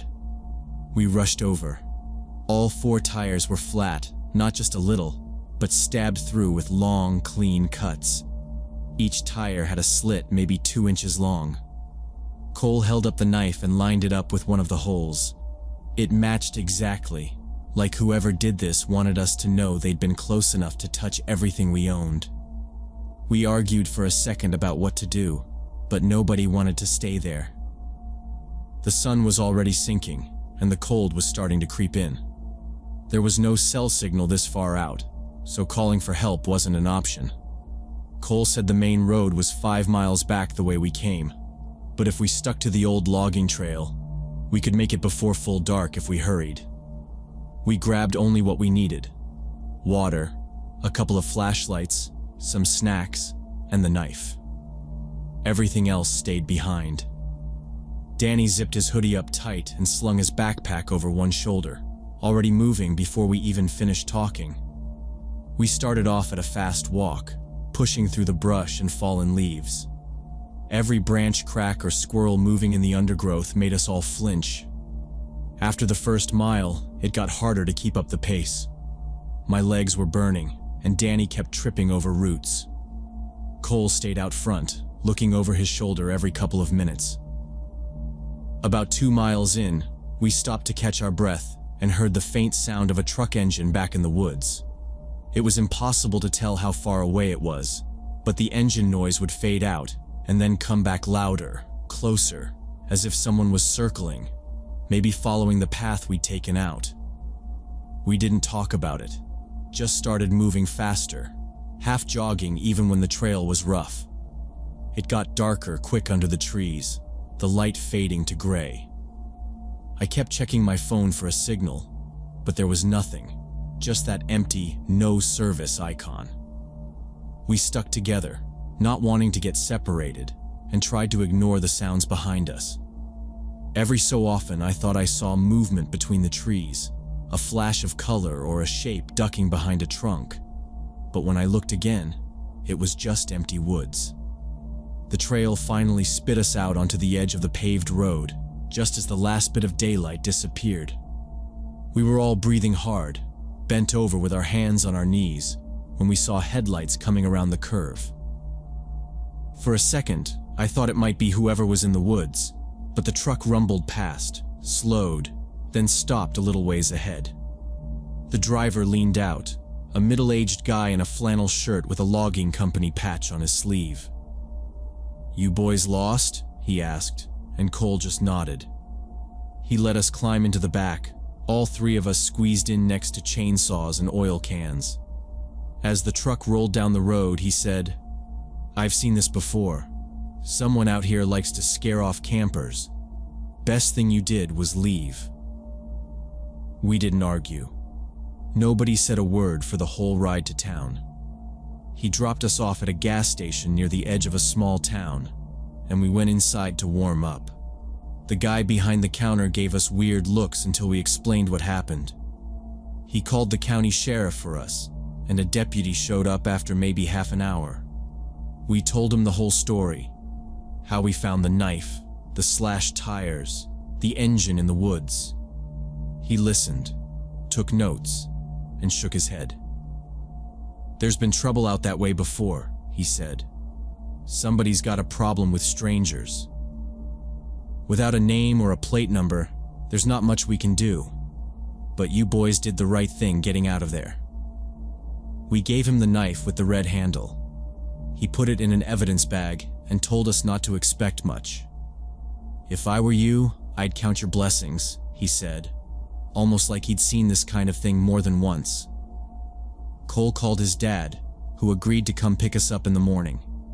We spent the night in the gas station, half awake in hard plastic chairs, trying not to talk about what happened. When we finally left town the next day, I looked back out the window as we drove away. Way down the highway, just past the last streetlight, I saw someone standing at the edge of the woods. A tall figure in dark clothing, not moving, just standing there and watching the road. I couldn't see a face, just the shape, perfectly still until we disappeared around the bend. We never went back for our gear. Cole had to save up to buy 4 new tires, and the Jeep sat parked for weeks while he tried to forget what happened. Sometimes, when I'm lying awake at night, I wonder what would have happened if we'd ignored the warning and stayed at camp, or if we'd been slower getting out. All I know is I don't go camping in Tennessee anymore, and neither do Cole or Dan.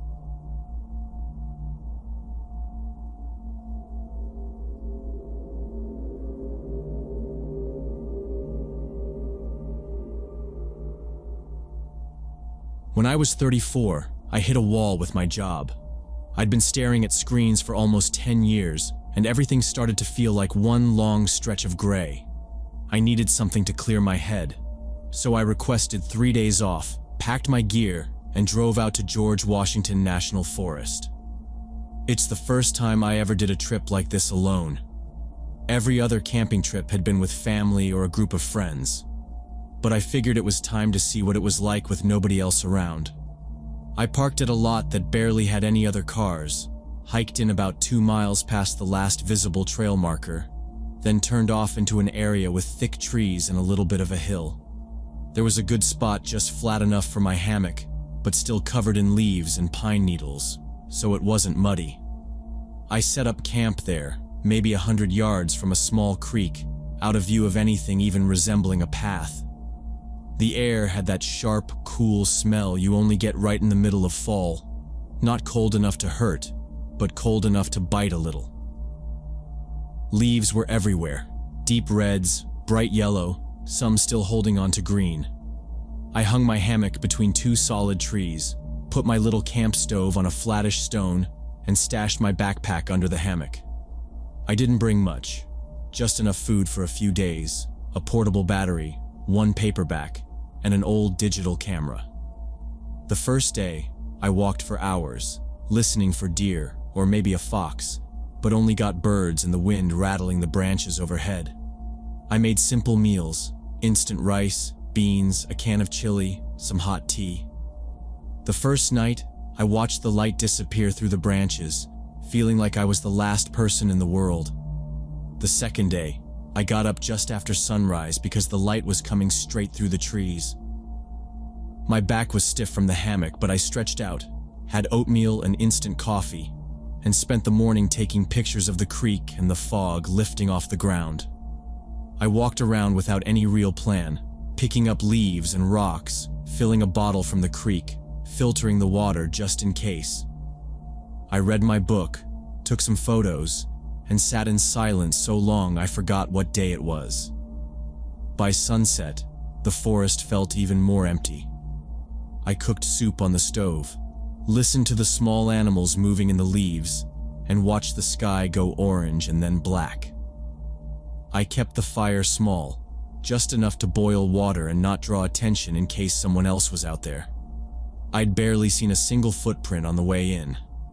The only thing that really got to me was how much every little noise sounded like footsteps, but that faded by the second night.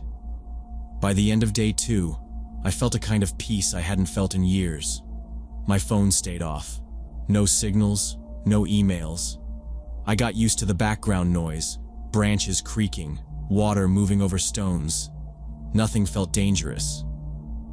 The most I worried about was a raccoon getting into my pack. I thought about my job only when I checked the time. I went to bed early, planning to wake up at first light and pack out. I figured I'd eat a quick breakfast, walk the 2 miles back to the trail, and maybe be home before noon. When I lay down that night, I zipped myself tight into my sleeping bag inside the hammock, double-checked my little headlamp, and left the stove packed away. The forest was dead quiet except for wind and the creek. Around 2 in the morning, something woke me up. Not a dream, not some animal noise, but actual voices. 2 of them, somewhere down the hill. At first, I just lay there, frozen, trying to work out if it was a dream. But then I heard them again. Low voices, not yelling, just talking, maybe 100 yards off through the trees. My first thought was hunters, maybe looking for a spot to set up before dawn. But then I realized it was too late in the year for hunting, and nobody would be that far off the trail at this hour unless they had a reason. I barely breathed, listening. One of them said something about the spot should be close, and the other told him to keep it down.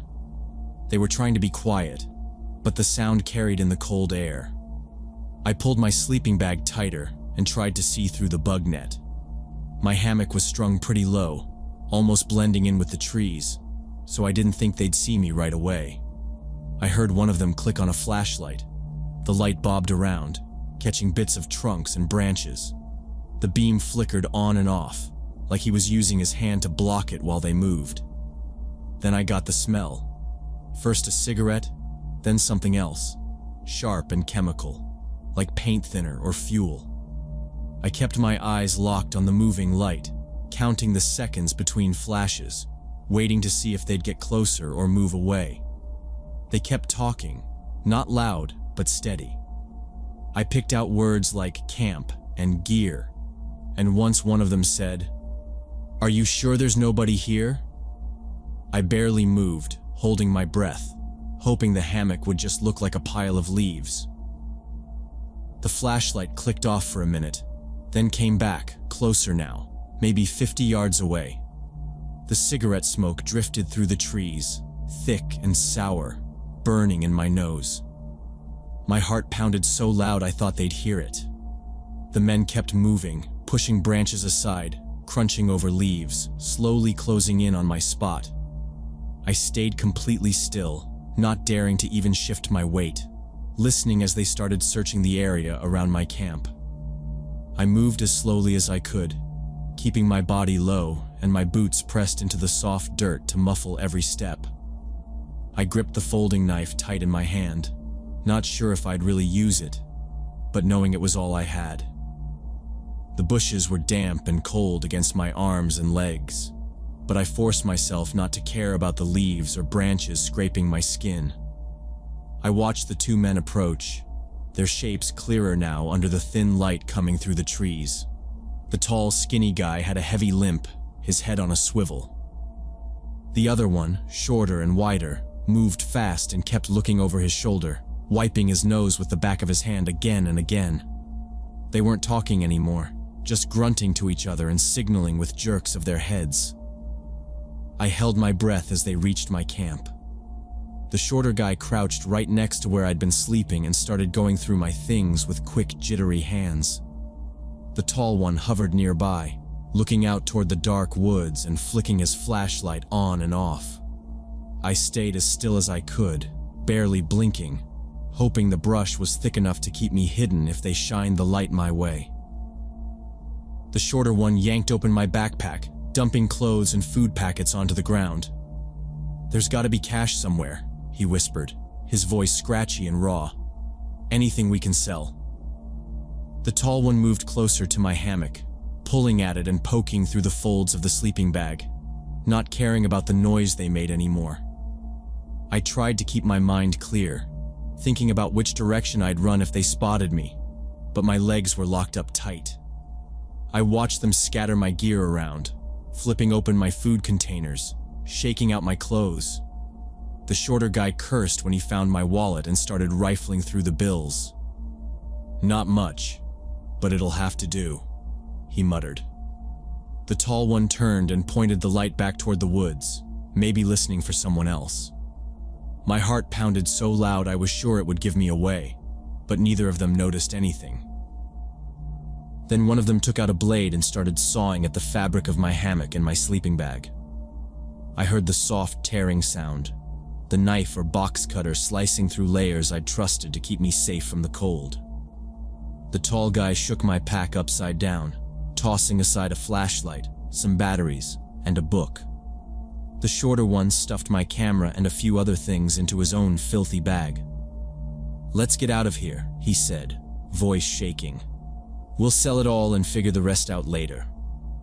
The whole time, the smell of smoke and chemicals hung in the air. I saw the glint of metal as they pocketed my phone charger and my little emergency radio. They kept talking about a friend waiting for them down the road, and how they just needed to get enough together for one more, their voices anxious and tense. Every few minutes the tall guy would swing his light toward the trees and I would flatten myself deeper into the brush, barely daring to breathe. After a while, they stopped talking. They moved through my destroyed camp, stuffing whatever they thought was valuable into their bags and tossing the rest aside. My food was trampled, sleeping bag ripped in half, and everything else was spread out in a muddy circle. They stepped over my torn clothes and wrappers, muttering about how they'd check the next camp they found if they didn't get enough.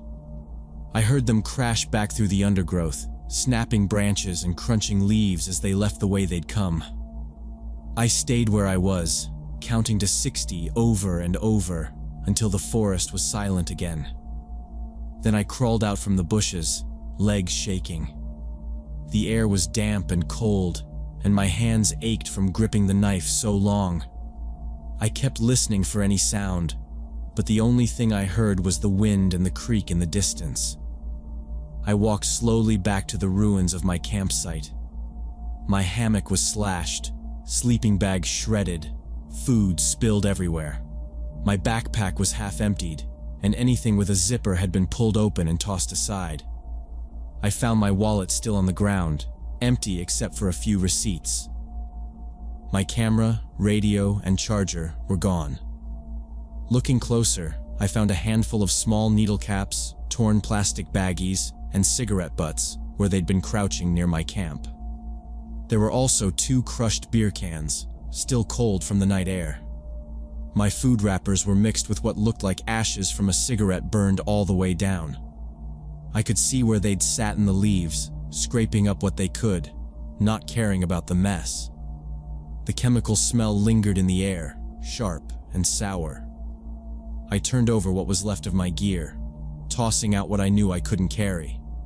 My hands shook as I tried to pack the few things they hadn't stolen or destroyed. I zipped up my jacket, slung my torn pack over one shoulder, and started back through the trees toward the trail. It was still dark, but I didn't wait for sunrise. I used the small headlamp they'd missed, checking over my shoulder every few minutes, listening for any sign they might come back. Every shadow looked like a figure in the trees. My breath steamed out in front of me and the cold air made my hands stiff. I stuck to the trail as much as I could, stepping around rocks and roots, pushing through branches that caught on my jacket. The forest was silent except for my footsteps and the sound of my own heart pounding. By the time I saw the edge of the parking lot, the sky was starting to turn gray. I never saw the two men again. I got to my car, threw my ruined gear in the back, and drove home with the windows open to clear the smell of fear and smoke from my clothes. I thought about what would have happened if I'd stayed asleep, or if they'd found me hiding in the bushes. That night taught me that even way out in the woods, you're never as alone as you think. When people ask if I still go camping, I tell them yes, but I never do it alone anymore. I always let someone know exactly where I'll be, and I keep my phone on me even when there's no signal. I check my surroundings twice before setting up camp and never trust the silence to mean safety. Out there, sometimes the most dangerous thing isn't the wildlife or the weather. It's other people, desperate enough to do anything for a few dollars and their next fix.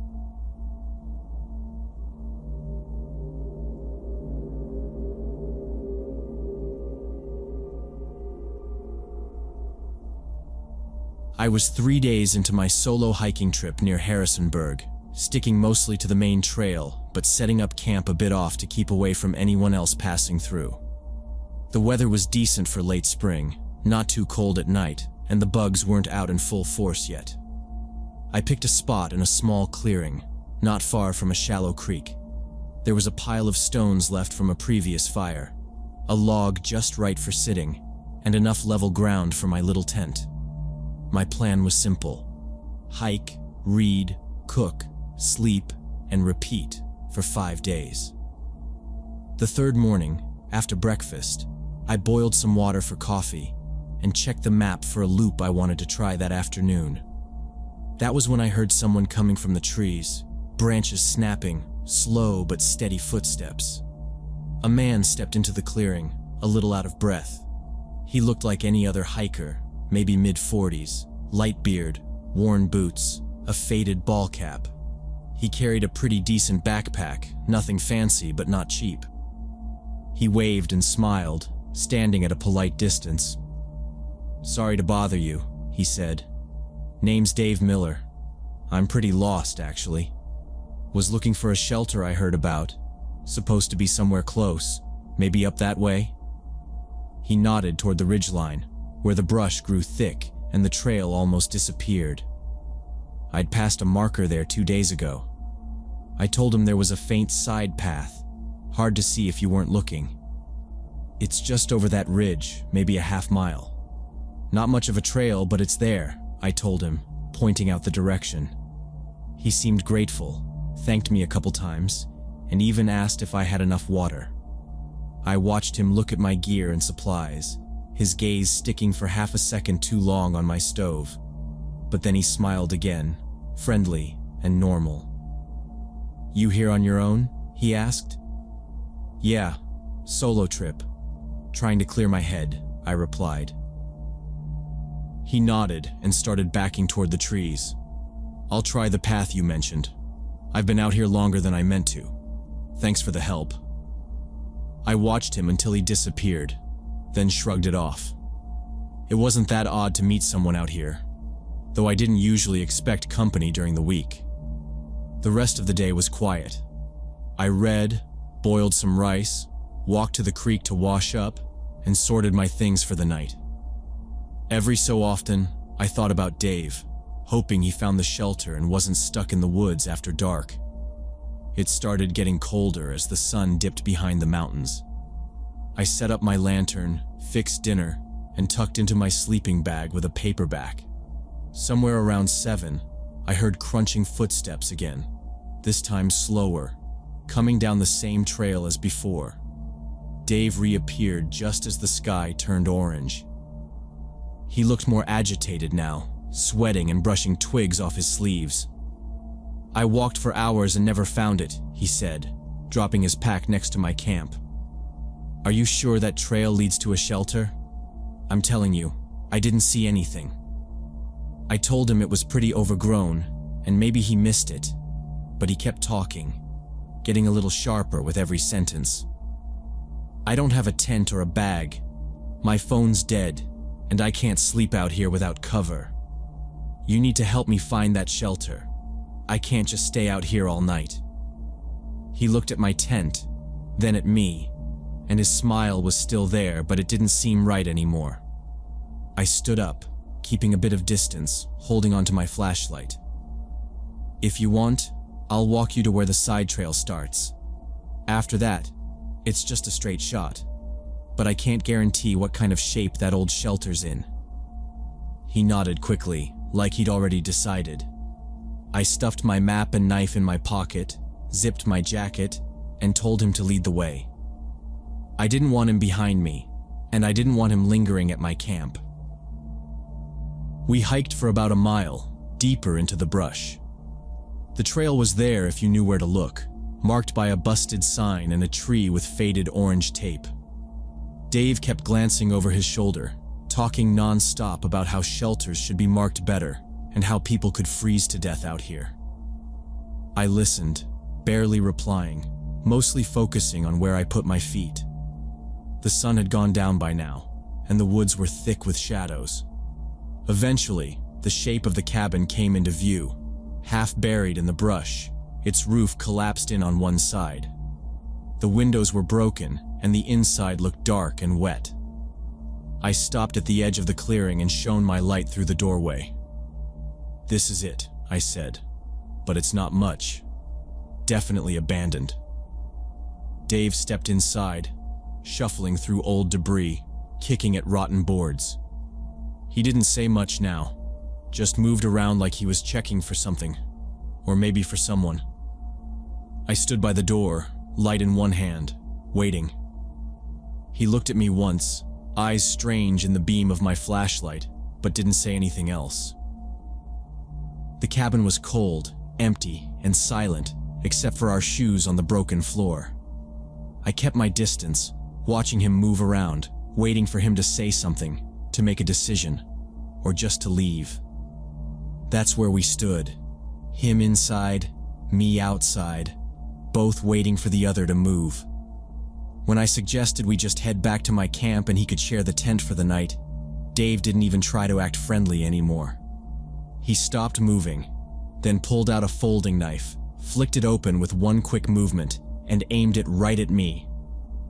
"Get inside," he said, gesturing toward the dark interior of the collapsed cabin. His voice was flat and sharp, all the casual small talk from before completely gone. I tried to back up, but he stepped forward. I dropped my backpack and bolted. I didn't even think, just ran straight into the trees as fast as I could, pushing through thorns and low branches, my boots sliding in the mud. I waited for the sound of him chasing me, but nothing came. I crashed through the underbrush until I found a big, fallen log, ducked down, and pressed myself into the dirt behind it. My chest felt like it was going to explode. I lay there for what felt like an hour, listening to the wind and my own breathing, looking for any sign that Dave was coming. He never appeared. The sun went down fast, and it got cold. I was too scared to move, just kept staring out through the roots and leaves, afraid he'd come up behind me. I kept replaying everything. His smile, his questions, the way he'd looked at my stove and pack. All the friendliness was just a mask. Eventually my breathing slowed. I realized I needed my gear, my food, my map, my phone, all left back at camp.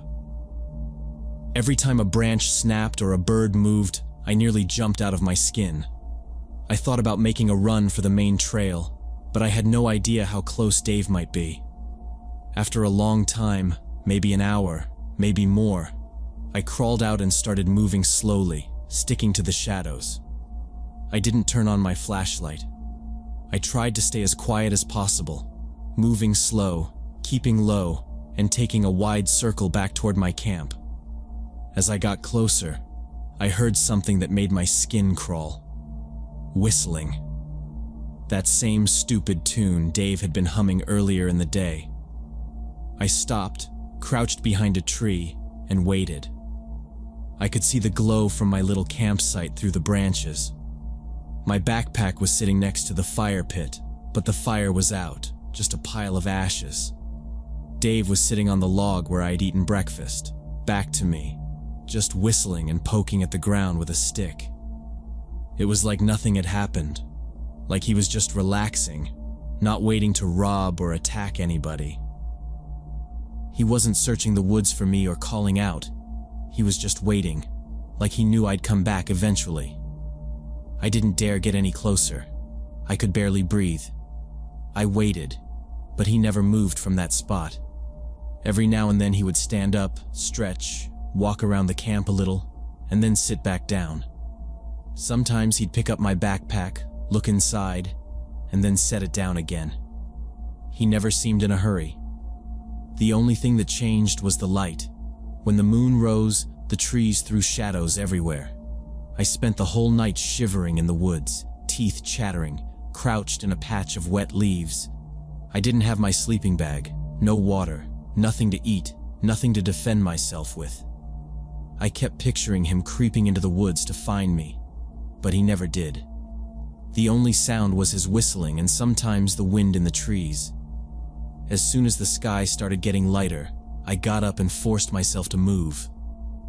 My legs were stiff, my hands numb. I tried to move as quietly as I could through the underbrush, keeping to the far side of the ridge to avoid my camp. I didn't look back. It took most of the morning, but eventually I made it back to the main trail, then followed the signs until I saw the roof of the ranger station. I stumbled in, covered in dirt and sweat, barely able to speak at first. The rangers took one look at me and started asking questions. I told them everything, about Dave, about the knife, about the cabin and the way he'd waited for me. The ranger behind the desk just nodded and said, "We've been hearing about this guy for a while now. Same description every time. He acts lost, asks for help, targets solo hikers. Then he either threatens them or just waits for them to get desperate and come back for their stuff. Usually takes whatever he can carry and disappears before we can get there." I sat in the station, drinking their coffee and shaking, while they radioed the others to go check my campsite. They said he always seemed to know when to move on, and nobody had managed to catch him yet. Later that day, they took me back up the trail in their truck. My camp was empty except for the ashes and some scraps of food. My backpack was gone. So was my stove, my wallet, and even my map. One of the rangers found my knife tossed in the grass, but everything else was missing. Dave was gone. No sign of him except a few boot prints leading off into the woods. They took a report, asked if I wanted to file charges, but I knew it wouldn't make any difference. The guy was just another ghost in the mountains. It's been a few years since that happened. I still go hiking sometimes, still sleep under the stars when I can, but I don't help strangers anymore. I never stop when someone calls out from the trail, never talk to anyone I don't recognize. Every time I see someone sitting alone in a clearing, I wonder if it's someone like Dave, waiting for their next chance. Sometimes I think about how easy it was for him to act normal, to smile and chat and pretend to be lost, right up until the moment he wasn't. What bothers me most isn't the knife, or even losing my gear. It's how he just sat there, calm and patient, waiting for me to come back, knowing I'd have no choice. That was the worst part, realizing how predictable I must have seemed, and how people like him rely on that. I haven't really felt safe in the woods since, and I don't think I ever will again.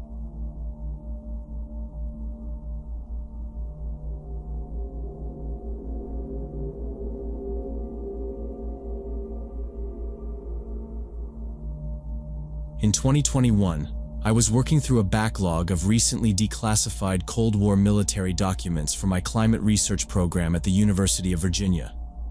Most of the material was straightforward. Tables of weather readings, procurement invoices for wind measurement towers, supply manifests, hand-drawn sketches of antenna designs. My job was to extract climate data and cross-reference it with known incidents of industrial contamination from that era. A slow task that usually meant scanning through hundreds of pages at a time. Most of the folders had the same stale, bureaucratic look, but while flipping through a box of files stamped Archive WV 1978, I noticed a slim manila envelope marked Project Snowflake, which looked out of place among the weather station logs. At first, I assumed it was just another test site in the Appalachian Mountains, maybe a mobile radar array, nothing special. The initial set of documents was basic: an operations summary from 1976, monthly maintenance logs, personnel rosters. Then a typed incident report caught my eye, November 17, 1978. The title, Technological Accident, Immediate Evacuation. The language was vague, no mention of fire, explosion, or chemical release. Instead, it talked about anomalous instrument readings and unexpected fluctuations. The station was to be evacuated until further assessment. Most striking was how thin the documentation was for such an event. The accident report was a single page. The follow-up, filed 5 days later, only listed that core operations have ceased and all staff had left the site. I dug further. There were references to essential equipment being left behind for reasons of operational hazard. No details on what made the site dangerous, or even what the equipment was. Everything felt clipped, rushed, like someone wanted to bury the details. It would have been easy to chalk it up to a minor technical malfunction. But then I found a second envelope, unlabeled, wedged between meteorological charts. Inside were copies of military mission briefings dated 2 weeks after the evacuation. These outlined a recovery operation. A team was to enter the abandoned Project Snowflake station to retrieve critical technical apparatus and classified environmental records. The briefing stressed caution, but provided no specifics beyond a list of protocols for containment and evidence handling. That was when I realized there was more to the story than a busted weather station. As I sifted through the personnel files, the mission details started to build a picture. The documents described a 6-person recovery team, 4 military specialists and 2 civilian scientists. The team included a communications technician, a structural engineer, a hazardous materials officer, a logistics coordinator, and the 2 scientists, a climatologist and an electrical engineer. Their names, ages, ranks, and next of kin were all listed. There was even a typed page with emergency contacts and designated reporting procedures. The briefing specified that Project Snowflake was nearly 40 miles from the nearest maintained road. The approach required a hike through steep, wooded terrain in the Monongahela National Forest. There was a hand-drawn topographic map with a red path traced across switchbacks, marked Approx 17 mi or steep grade. Notes in the margin listed the weather forecast: cold, light snow expected, possible ice, and cautioned about low visibility. The plan was to hike in, reach the facility, complete the assessment, and begin salvaging any recoverable and valuable apparatus within 6 days. Each member had a primary task and a secondary backup. They would radio in daily from the satellite uplink mounted outside the main station. The mission was scheduled to depart November 18th and return November 24th, 1978. Everything in the file, sign-in sheets, gear manifests, a logistics timeline, pointed to a standard military salvage operation in a remote mountain facility. The risk factors they listed were what you'd expect for an isolated post-abandonment mission. unstable structures, possible wildlife encounters, weather-related delays, and the chance of equipment theft by trespassers or locals. The communications plan included protocols for radio silence, fallback frequencies, and a system for coded distress messages. Emergency rations were packed to last 2 weeks, in case of unexpected immobilization due to terrain, weather, or injury. Nothing in the documentation sounded out of the ordinary for this kind of operation. There were references to the need for strict documentation of everything recovered, and detailed inventory checklists for all equipment, including cameras, weather sensors, environmental recorders, and sealed technical packages. Each member's assigned duties were broken down. 2 were to assess and stabilize the structure, 1 to dismantle key apparatus, another to catalog and pack all recovered materials, while the scientists would assess instrument readings and environmental conditions, documenting anything unusual. Reading through their instructions, I noticed a few small things that didn't add up. There was a line about adhering to full hazmat protocol at all times, regardless of observed conditions. There was an additional supply manifest for sealed evidence containers and decontamination kits, but the files gave no explanation for these precautions. The briefings were signed off by a mid-level Air Force intelligence officer, someone who normally wouldn't be involved with routine salvage work. Still, everything else in the files supported the idea that this was a straightforward, if slightly overcautious, recovery assignment. The last sheet in the folder was a pre-mission checklist, signed off by each member of the team before departure. Names, times, signatures. Their assigned radio call signs and primary responsibilities were all written in pen. A short paragraph at the end stated that the team would radio in from the station within 24 hours of arrival, with a summary of their initial assessment, and then begin the process of dismantling and removing the apparatus the following day. After that, they'd pack out what they could carry and hike back to the extraction point, where a military truck would be waiting at the trailhead. No one seemed concerned. The whole operation looked, on paper, like any other military salvage job in a remote place, just a little more cautious, maybe a little more secretive, but not unusual for a government program in the late 1970s. Here's where the story starts to feel wrong in a way I can't shake. Once the team departs for the mountains, every trace of them disappears from the record. No sign-in logs, no equipment returns, no notes from radio transmissions.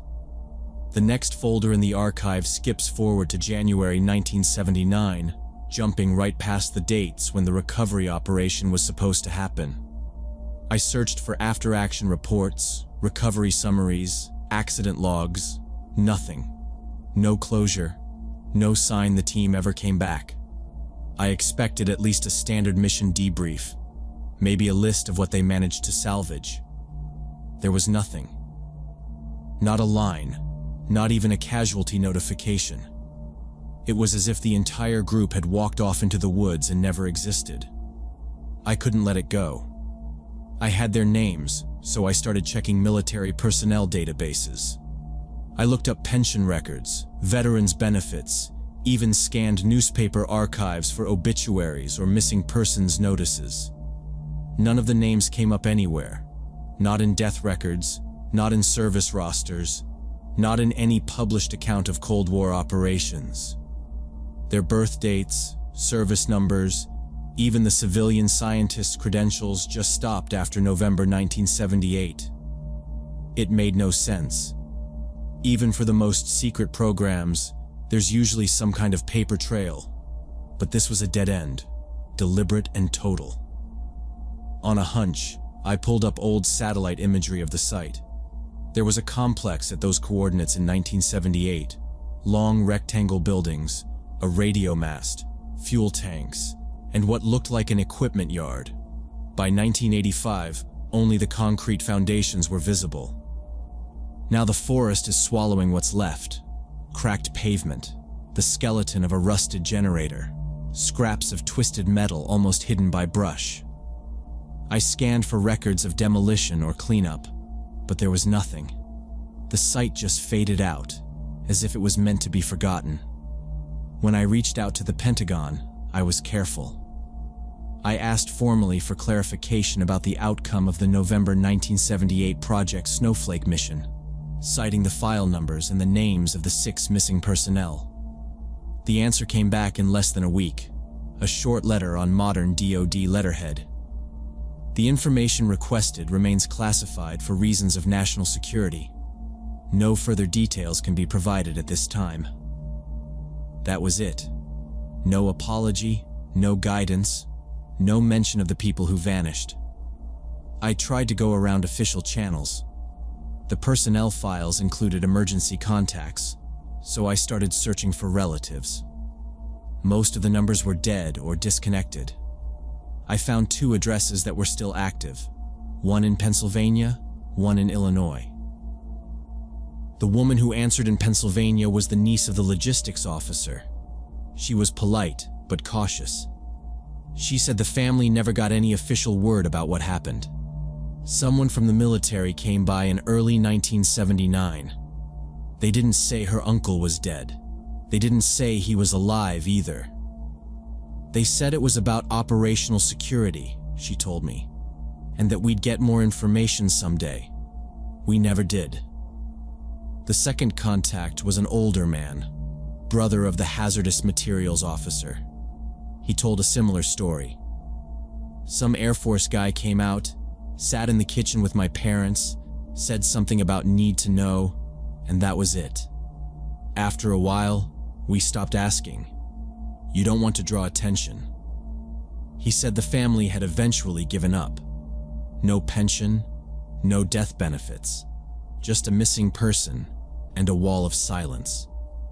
I kept digging, even as the weeks turned into months. I reached out to archivists, historians, even a couple of retired officers who'd served in West Virginia in the late 70s. One remembered rumors about an accident, but only in the vaguest terms. Something about an evacuation and a lost team. But he'd always assumed it was a training story, not something real. Another said he'd heard about Project Snowflake only as a code word, never as a real place. None of them could tell me why 6 people would be wiped from the record, why a classified salvage mission in the middle of nowhere would still be locked down after 40 years. I searched for local newspaper reports from that week in 1978, thinking maybe someone noticed military trucks or helicopters. Nothing. The nearest town had a weekly paper, but there's no mention of visitors, no notes about search parties or unexplained deaths. I tracked down old weather data and hiker logs from the area just in case. There was a cold front, a little snow, but nothing out of the ordinary for the West Virginia mountains in November. After months of running in circles, it felt pointless, but I kept coming back to the same questions. Why erase every trace of a team on a routine recovery? Why keep the files sealed, even after the Soviet threat was long gone? Why leave families in the dark, refusing to even acknowledge a loss? I started having dreams about the names, handwritten in blue ink at the bottom of that pre-mission checklist. I couldn't forget the neat columns of their emergency contacts, the empty spaces where a fate should be recorded. Sometimes I wonder if it's a waste of time to keep pushing. Maybe the truth is buried so deep that I'll never find it. Maybe it's just a bureaucratic nightmare, some Cold War secret best left buried in the forest. But when I see the blank spaces in the files, I think about those 6 people who went into the woods in 1978 and never came out. Whatever happened at Project Snowflake, it was serious enough to wipe them out of history, and serious enough that even now, no one will talk. Their families deserved better. The story deserved better. I keep searching, because that's the only thing left to do.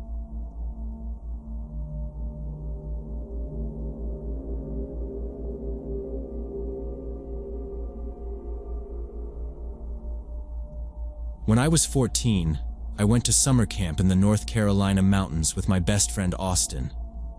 My parents signed me up because they thought it would be good for me to spend more time outside and away from my computer.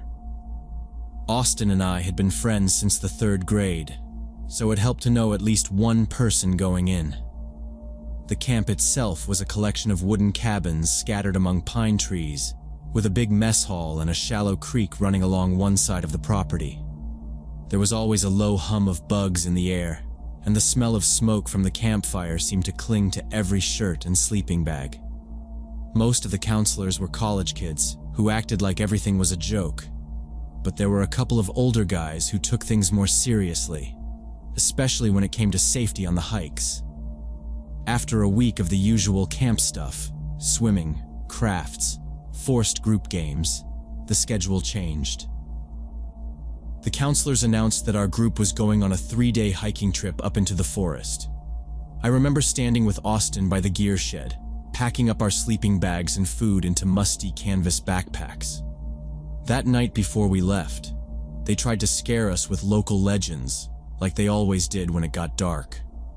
There was the usual story about black bears, and then the one about the hermit who supposedly used to live out here a long time ago. One counselor said the hermit had worked at a sawmill until he lost his arm, then disappeared into the woods with a wooden replacement strapped to his shoulder. After that, hikers would sometimes find his old shack, but nobody remembered where it was. The story wasn't even that interesting to me, but Austin got this look in his eye like he couldn't let it go. On the hike the next morning, he kept joking about hunting for the cabin. The first day of hiking was normal, just slow progress up muddy trails, the kind where you have to watch your step because of hidden rocks and roots. The counselors kept us in a line, calling out every so often for us to drink water and check our shoes for ticks. Austin talked the whole way, mostly about the hermit and how cool it would be to find his place. He'd point at any old pile of boards or a bent tree, saying it was a clue. I mostly ignored him, keeping my eyes on the ground, swatting at mosquitoes. The only thing I really noticed was that the deeper we went, the quieter everything seemed to get. By the time we set up camp that night, the light was fading and the air was sticky. Austin still hadn't let go of the idea, though. "You know it's real," he whispered, as if the counselors were listening.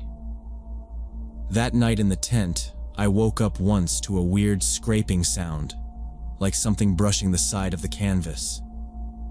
I figured it was just branches, or maybe a raccoon sniffing around for food.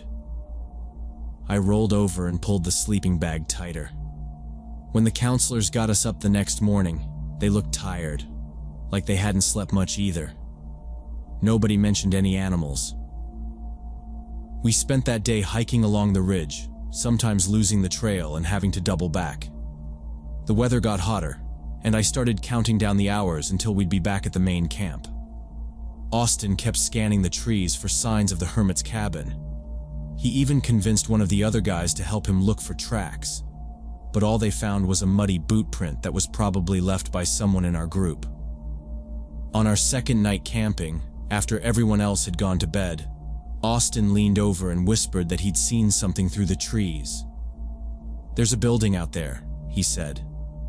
At first, I thought he was messing with me, but he got serious, shaking my shoulder. I could see how excited he was. After a minute of arguing, I agreed to go. We pulled on our shoes, grabbed our flashlights, and tried not to make any noise as we unzipped the tent. The air outside was colder than it had been, and my skin prickled. The campfire had burned out, leaving only the faint red glow of embers. We crept away from the tents, ducking under branches, our beams of light shaking with every step. After maybe 5 minutes of moving through brush, we came to a clearing. That's when we saw the outline of the structure. It wasn't big, but you could tell it had once been a cabin, maybe even lived in. The roof was mostly caved in, and the windows were shattered. The whole thing was half hidden by thick vines and poison ivy. The steps leading up to the porch had collapsed, so we circled around the side, our shoes sinking into the soft, damp ground. The front door was blocked by a heavy log and a pile of rotted boards. Austin moved his light over the windows, finding one that was just big enough to climb through.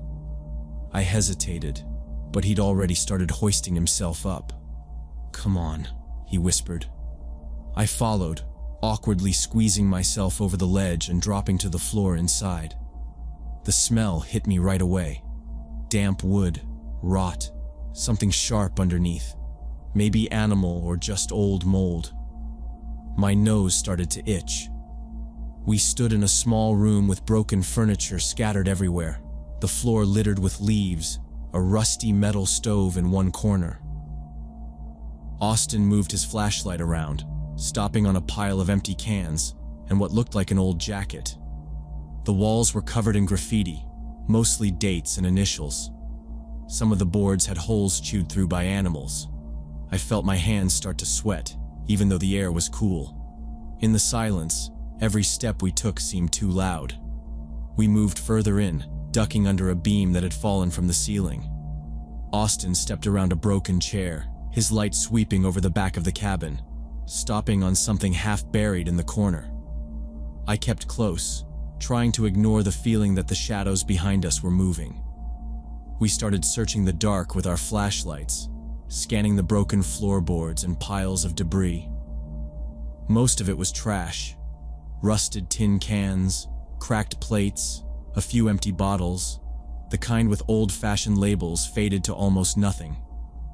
The walls were the strangest part. Up close, you could see they were covered in markings. Some of them looked like old initials or dates scratched in with a knife. Others were more complicated, odd shapes and lines that ran along the wood in crooked patterns. There were some that looked like little maps, with arrows pointing to dots or circles drawn over and over. It was hard to tell if any of it meant anything, or if it was just the result of years of boredom.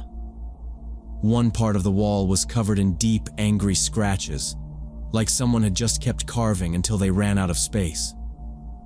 Near the fireplace, there was a pile of broken tools, hammerheads without handles, a bent saw blade, and what looked like an old lantern covered in grime. The glass was cracked, and the inside was filled with dead bugs. I stepped around a collapsed chair and nearly slipped on a pile of animal droppings. It was clear nothing had lived here for a long time, but the cabin still felt claustrophobic, the air thick with rot and mildew. Austin kept moving his flashlight in jerky movements, as if he expected something to jump out of the dark. In the corner, half under a moldy, disintegrating blanket, we noticed something odd sticking out. It looked like a piece of wood at first, but the more we stared, the more it seemed out of place. Austin reached out and tugged the blanket away, revealing what was underneath. It was a wooden arm, almost like a mannequin's, but clearly handmade. The fingers were thick and blunt, and you could see tool marks where it had been shaped. Straps of cracked dark leather were attached to one end, meant to loop around a shoulder. I could see where the wood had been worn smooth by years of use, the surface stained darker in some spots from sweat or oil. Austin picked it up and turned it over in his hands, his breath coming fast and loud in the small room. The straps were stiff with age, but you could still tell how it was supposed to be worn. The weight of it seemed to hit both of us at the same time. This was the arm from the story, the actual one the hermit must have used. Austin dropped it like it burned him, and it hit the floor with a hollow sound. We stared at it, then at each other, and suddenly it was too much. The feeling that we were trespassing on something private, something we shouldn't have seen, got stronger with every second. We barely spoke. Austin just motioned to the window, and I nodded. We didn't bother trying the door. We squeezed back out through the broken glass, scraping our arms on the way.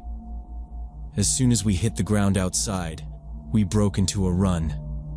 Branches whipped against my face and legs, and I could barely keep up with Austin. We didn't stop until we saw the dying glow of the campfire through the trees. We slipped back into our tent, breathless and shaking, and zipped it up fast. Lying in the darkness, I listened to the blood pounding in my ears and tried to slow my breathing. Austin whispered, "We're not telling anyone." And I nodded, not trusting my voice. Neither of us slept much that night. Every little noise in the woods sounded like footsteps. Every gust of wind against the tent made me flinch. I kept seeing that wooden arm in my mind, wondering what kind of life someone had to live to make something like that, and why he disappeared. Austin didn't talk for a long time, then said, "Let's just forget it. No one will believe us anyway." We promised, right then, that it would stay between us. The next morning, the camp woke up as usual. I dragged myself out of my sleeping bag and joined the others for breakfast. The counselors joked around, and the other kids started talking about going swimming or playing capture the flag. Austin and I just played along, acting as normal as we could. We ate oatmeal, laughed at the counselors' dumb jokes, and answered when people asked about last night. Someone brought up the hermit story again, but neither of us said a word. I could feel Austin watching me across the table, making sure I kept my mouth shut. It wasn't hard. After what we'd seen, the story wasn't a game anymore. It felt heavy, real, and dangerous. The last day of the hike went by in a blur. We packed up, hiked down the mountain, and got on the bus back to camp. When we passed the part of the trail near where we'd found the cabin, I caught myself glancing into the trees, half expecting to see someone watching us. Back at camp, the counselors collected our gear and handed out snacks, and Austin's parents showed up to take him home. We barely said goodbye. It was like there was an unspoken agreement to act like nothing happened, to erase the whole thing. The summer ended, and we went back to school like normal. We never told our counselors, our parents, or anyone else about what we found that night. Even after camp, when Austin and I met up at the park or played video games at his house, we never brought it up. It became this silent weight between us, something we both remembered but never wanted to talk about. The only time I almost said something was when I found an old stick in the woods behind my house, and, for a split second, thought it was another prosthetic arm. Years passed, and Austin and I drifted apart. We went to different high schools, made new friends, and stopped texting after a while. Sometimes I think about calling him, just to ask if he remembers that night. But I never do. I still think about that cabin sometimes, about the wall covered in carvings and the wooden arm on the dirty floor. I wonder what happened to the man who lived there, if he ever came back or if anyone else has ever found the place since. It's strange how something can feel so important and then disappear from your life almost completely. I still get the urge, every once in a while, to drive back up into those mountains and see if I can find the cabin again. Maybe it's still standing. Maybe the arm is still lying there in the dust, waiting for someone else to find it. But I know I won't go. Some things are better left alone, buried in the past, along with everything else you're not supposed to see. The woods don't care about legends or promises. They just keep growing, hiding what you're not supposed to find.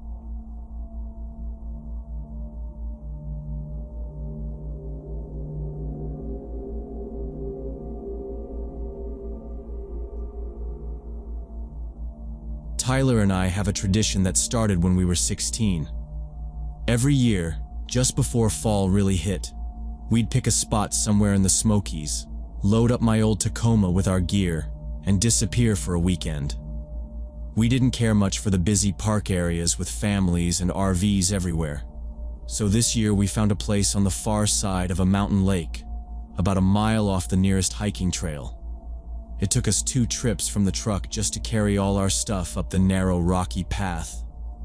Tyler dropped his duffel halfway and cursed the roots, but we were laughing most of the way, just happy to be out there again. We picked a spot close to the water, but not so close we'd have to worry about mosquitoes.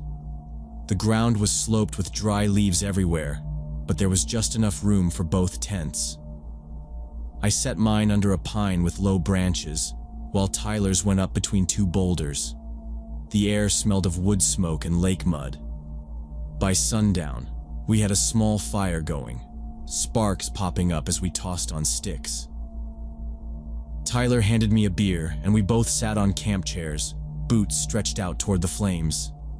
The sky was dark enough to see every star, and the forest around us was nothing but the sounds of water lapping at rocks, crickets, and a breeze running through the treetops. We didn't say much after eating, just sat quiet, watching embers glow and fade. Sometime around midnight, when the fire was down to coals, Tyler nudged me and pointed. At first, I thought it was just another hiker with a headlamp, but the beam was too bright, sweeping the ground in wide arcs. The light was coming from deep in the trees to our left, moving slow. We got quiet, sitting up, and listened. There were footsteps. Not heavy, not rushing, just steady. The flashlight bounced and then paused. Tyler reached over and killed our lantern. The beam kept moving closer. Then, out of the shadows, a man stepped into the light of our dying fire. He looked to be in his late 40s, gray stubble, wearing a camouflage jacket and old hiking boots. Next to him, a woman maybe the same age followed, but she was hard to see. Dark hair pulled back, a denim shirt, jeans tucked into muddy sneakers. The man stopped at the edge of the fire's light. "Evening, boys," he said. His accent was thick, kind of southern but rougher, with something else mixed in. He smiled, wide, showing small, crooked teeth. "Name's Dave," he told us. "Didn't mean to startle anybody. Saw your fire through the trees. Wasn't expecting to run into anybody out this way." He jerked his thumb at the woman. "This here's my friend Karen." She didn't say a word, didn't smile, just glanced at both of us, and then kept her eyes down. There was something tight about her shoulders, like she was trying to make herself smaller.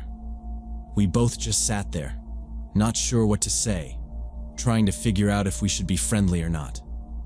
Dave walked around our fire, slow, looking at the tents, the gear, then back at us. "Nice spot you picked," he said, nodding at the water. "Peaceful out here." The woman stayed behind him, silent, not even making eye contact. Dave took a seat on a big rock across from me, like it was his campsite too. For a minute, nobody spoke, just the crackle of a stick shifting in the fire. Tyler cleared his throat and offered him a beer. Dave shook his head. "We're moving on soon. Just needed to stretch the legs." He looked over at our tents again, letting the silence fill up the space between us. After a while, Dave started talking. Not much, just little things about the weather, hunting seasons, how folks in town didn't know how to get by out here. He told us he was ex-military, said it like it explained why he was out there. He never said where he was from, never explained what they were doing, only that they'd walked a long way. Every so often the woman would shift her weight or glance at him, but she never said a single word. I noticed her hands kept fidgeting, pulling at her sleeves. Dave kept on, talking about the lake, asking if we'd seen any bear or sign of coyote. He kept glancing at our equipment, eyes lingering longer each time, until finally, he pointed at my sleeping bag rolled up next to the tent. "That one of those down bags? Real nice. Warm as hell, right?" I nodded. "Yeah, it's all right," I said. He grinned, turned to Tyler. "You boys look pretty well set up. Bet you got some good gear in those packs." His flashlight came out again, not pointing at us, but at our tents, then up to the branches, then back down at the ground, tracing the outline of every item we had. "That a GPS?" he asked, pointing at the little black device clipped to my backpack strap. "Those things are expensive. Bet they come in handy out here." He stood, walked over, and shined the beam at my tent's zipper, then at the poles, like he was checking the seams. "Always wanted one of these," he said, tapping the fabric. "Lot sturdier than the old canvas ones."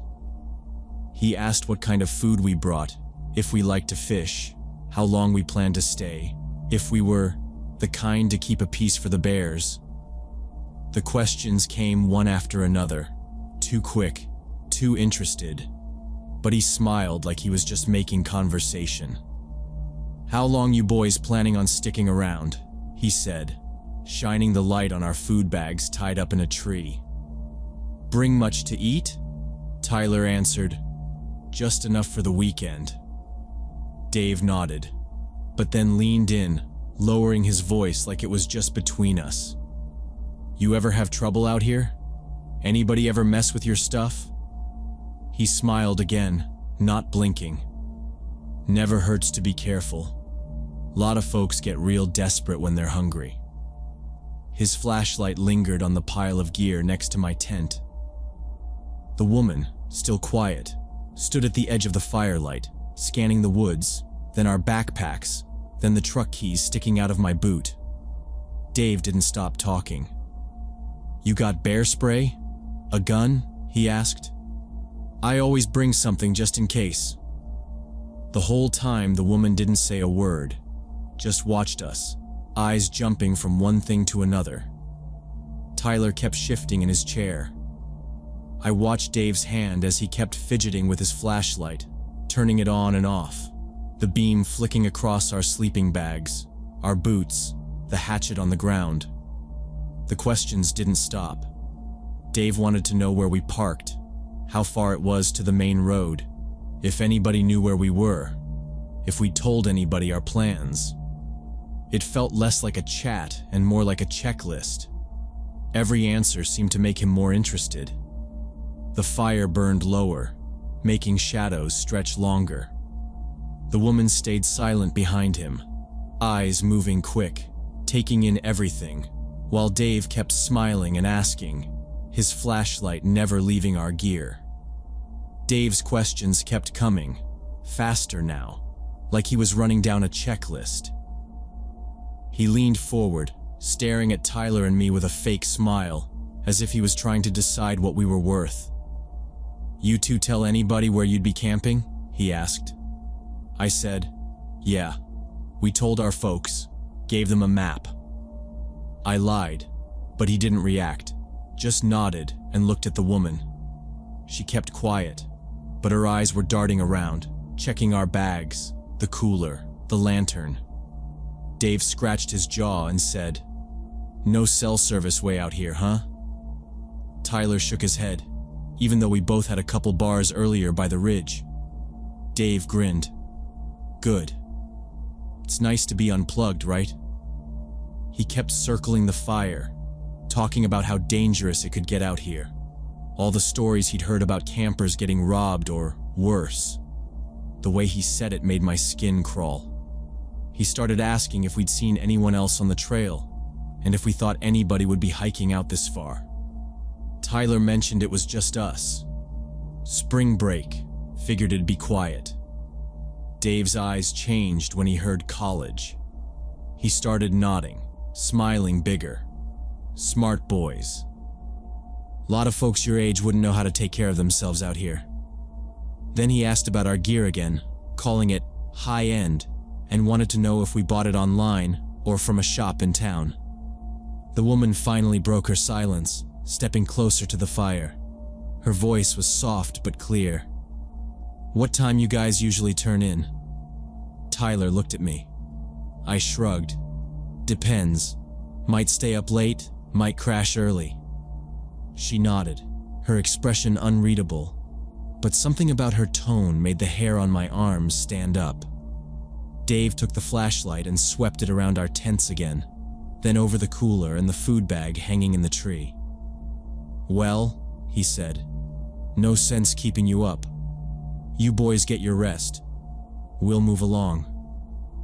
But he didn't go right away, just stood there for another minute, as if memorizing the camp layout. The woman waited until he finally stepped back into the shadows, and then they were gone, the flashlight bouncing through the trees. The woods closed in around us, the fire just embers now.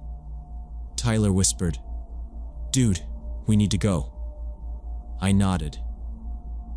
Without another word, we started throwing everything into our bags, sleeping bags, clothes, GPS, even the food bag from the tree. I stamped out the last of the fire while Tyler broke down his tent. Every minute, I expected to see the flashlight beam coming back through the woods, or to hear footsteps. My hands shook as I rolled up my tent, but I kept moving. We kept our headlamps low and packed fast, not bothering to fold anything, just cramming it all in. Once we had everything stuffed into our packs, we slung them over our shoulders and left the campsite without a backward glance. The night was cold, air sharp in our lungs as we made our way down the rocky path by the lake. I kept turning around, expecting to hear footsteps behind us. Tyler didn't talk at all, just walked fast, breathing hard. We followed the trail for a couple miles, flashlight beams bouncing over roots and rocks, barely stopping to catch our breath. Finally, after what felt like an hour, we found a flat spot next to a creek, well off the main trail and hidden by brush. We set up the tents again, but neither of us wanted to sleep. I kept my boots on, headlamp around my neck, and Tyler did the same. We agreed to take turns staying awake, but neither of us actually slept for more than a few minutes at a time. Every little sound in the woods made us freeze, listening for voices, footsteps, or the click of a flashlight. But nothing came. The night passed slow, with only the creek and the occasional hoot of an owl for company. The next morning, we ate granola bars without talking much, eyes fixed on the brush, ears tuned for any sound that didn't belong. We repacked camp and moved again, farther down the trail, closer to where we'd parked the truck. For the rest of the trip, every hiker we passed made me tense up. Every broken branch or snapping twig made us both jump. We didn't start any more fires, didn't leave anything out, and never stayed in one place for long. The last 2 nights, we camped just a few hundred yards from the parking area, close enough to hear the occasional rumble of a distant truck on the highway. We slept with our bags zipped and our boots by our heads. By the time we got back to the truck 3 days later, both of us looked wrecked, dirty, tired, barely speaking. It was only once we were inside, doors locked, that we finally let out a breath. Tyler said, "Never again, man. Not like that." I nodded. On the drive back, we talked about how obvious it was now. Dave wasn't just passing through, and he hadn't been friendly. He was checking our defenses, counting up what we had, deciding if we were worth the risk. The woman was his partner, scanning for opportunities, maybe signaling if we let anything slip. We didn't call the cops. There was nothing to report. No crime, no threats. Just a feeling that something had almost happened. But I don't think either of us would ever go back to a remote spot like that again. Now, when we plan trips, we stay closer to busy trails, pick campsites with other people around, and always keep an eye out for anyone acting too interested in our gear. The lesson stuck. The real danger in the woods isn't always the wildlife. Sometimes it's the people who show up with a smile, asking just a little too much, and leaving you wondering what would have happened if you'd answered wrong.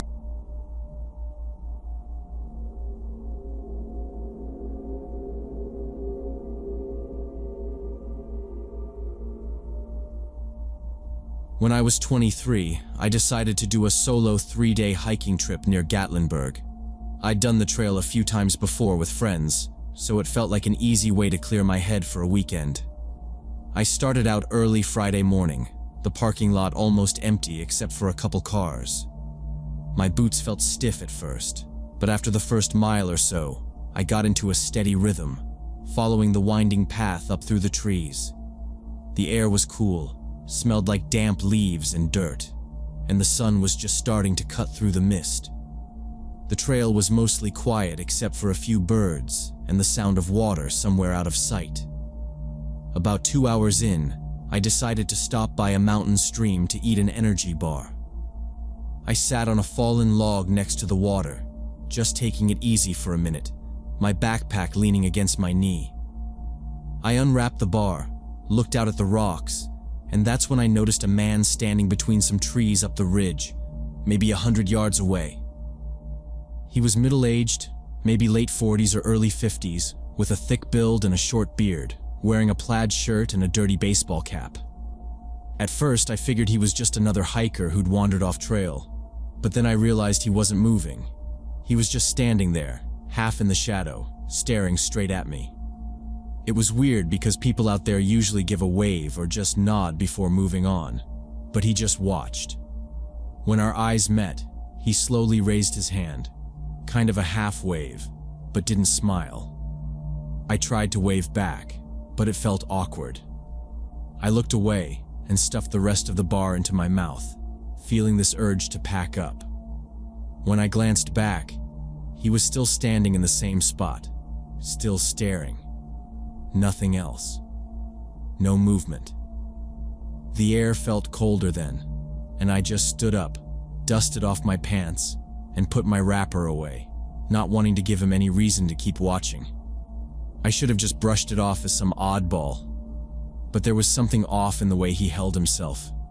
Feet planted, shoulders stiff, like he was waiting for something. The whole thing was less than 2 minutes, but by the time I put my pack on, my hands felt clumsy, and I just wanted to keep moving. I made sure my water bottle was tight and walked a bit faster than before, glancing back every once in a while but not seeing him again. The trail to the first campsite was a bit overgrown in places, and I kept thinking about how quiet it was. No footsteps behind me, but I kept hearing little sounds, branches snapping, wind in the leaves, that made me turn my head every so often. When I reached the fork in the trail that led down to the campsite, I tried to convince myself I was being paranoid. It was probably just a local out for a walk, maybe bird watching or looking for mushrooms, but my shoulders stayed tense. By the time I made it to the campsite, my shirt was damp under my backpack, and I was more tired than I should have been. The first site was a flat area near some big rocks, about 30 feet from a little clearing where a fire ring sat half buried in leaves. I dropped my pack, checked around for any trash or signs of wildlife, then started unpacking my camp stove and food. It felt good to focus on something simple. I lined up my water, my lighter, my fuel, and set my little pot on the stove, measuring out water for dinner. The sun was higher now, and the light coming through the trees made patterns on my tent bag as I spread it out on the ground. I just started heating some water when footsteps crunched on the gravel behind me. I turned, and it was the same man from earlier. He came out of the trees with a slow, easy stride, carrying a heavy-looking pack. Up close, I could see the sweat on his face and the dirt ground into his jeans. He walked straight up to the fire ring, dropped his pack, and without asking, sat down on a rock about 5 feet from me. "Name's Charlie. Charlie Wright," he said, reaching into the front pouch of his bag. He pulled out a protein bar and unwrapped it, already talking before I could answer. "You ever try these? Way better than the junk you got." I looked at my own dinner, freeze-dried pasta in a crumpled silver pouch, and just shrugged, trying to keep my voice casual. "I'm good, thanks." He smiled, but his eyes stayed flat, not friendly. He kept peeling the wrapper off his bar, waving it in my direction. "Nah, seriously, these are the best for hiking. Here, try some." He broke off a piece and held it out. The bar was already open, a bite taken from the end. I shook my head. "I just ate, man. Thanks, though." I set my pot back on the stove and watched the flame, trying to focus on something else. He kept going, talking about how freeze-dried meals were trash and how I'd get sick eating them. He kept glancing at my gear, not really looking at me, just scanning what I had laid out. I noticed his boots were caked with mud, and the laces looked frayed, like he'd been out here a while. He leaned closer, still holding out the bar, the wrapper greasy between his fingers. I pulled my pack closer to me, making it clear I wasn't interested. He finally dropped his hand, stuffed the rest of the bar in his mouth, and chewed slowly, eyes on my camp stove. His smile stayed, but it looked forced. "You camping here tonight?" he asked. I hesitated.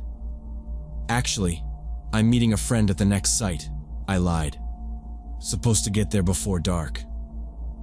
I started packing up my stove, dumping out the water before it even boiled. My hands shook a little as I snapped the fuel canister off. Charlie nodded, like he didn't believe me, then just kept sitting there, still and quiet, watching as I stuffed everything into my bag. I stood up, cinched my pack, and said, "Better get moving before it gets late."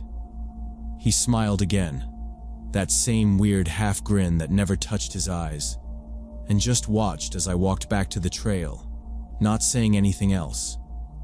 I didn't look back until I'd rounded the bend and the campsite was out of sight, but even then, I could feel his stare on my back. I made it to the next campsite about 2 hours later, the sky starting to turn orange between the branches. I didn't unpack right away. Instead, I just sat on my backpack, back against a tree, listening to the wind move through the leaves and waiting. Part of me hoped I was just being paranoid, that Charlie had taken the other fork or gone back down the trail. But the forest was too quiet, and I kept checking the trail every couple minutes. After about half an hour, I heard steady footsteps coming up the path and saw him, Charlie, rounding the bend like he'd just gone for a casual stroll. Same plaid shirt, same heavy boots, same greasy ball cap. He walked straight into the campsite with that smile still plastered across his face. He looked at my pack, then at me, and said, "Guess we had the same idea, huh?" I stayed sitting, just watching him. He dropped his bag near a fallen log, kicked at some dirt, and fished around for something in the front pocket. "You eat yet?" he asked, holding up a granola bar, this one already open too. "Seriously, man, you should try these." I didn't reach for it. I said, "Are you following me?" and kept my eyes on his hands. Charlie started to laugh, like it was the funniest thing in the world.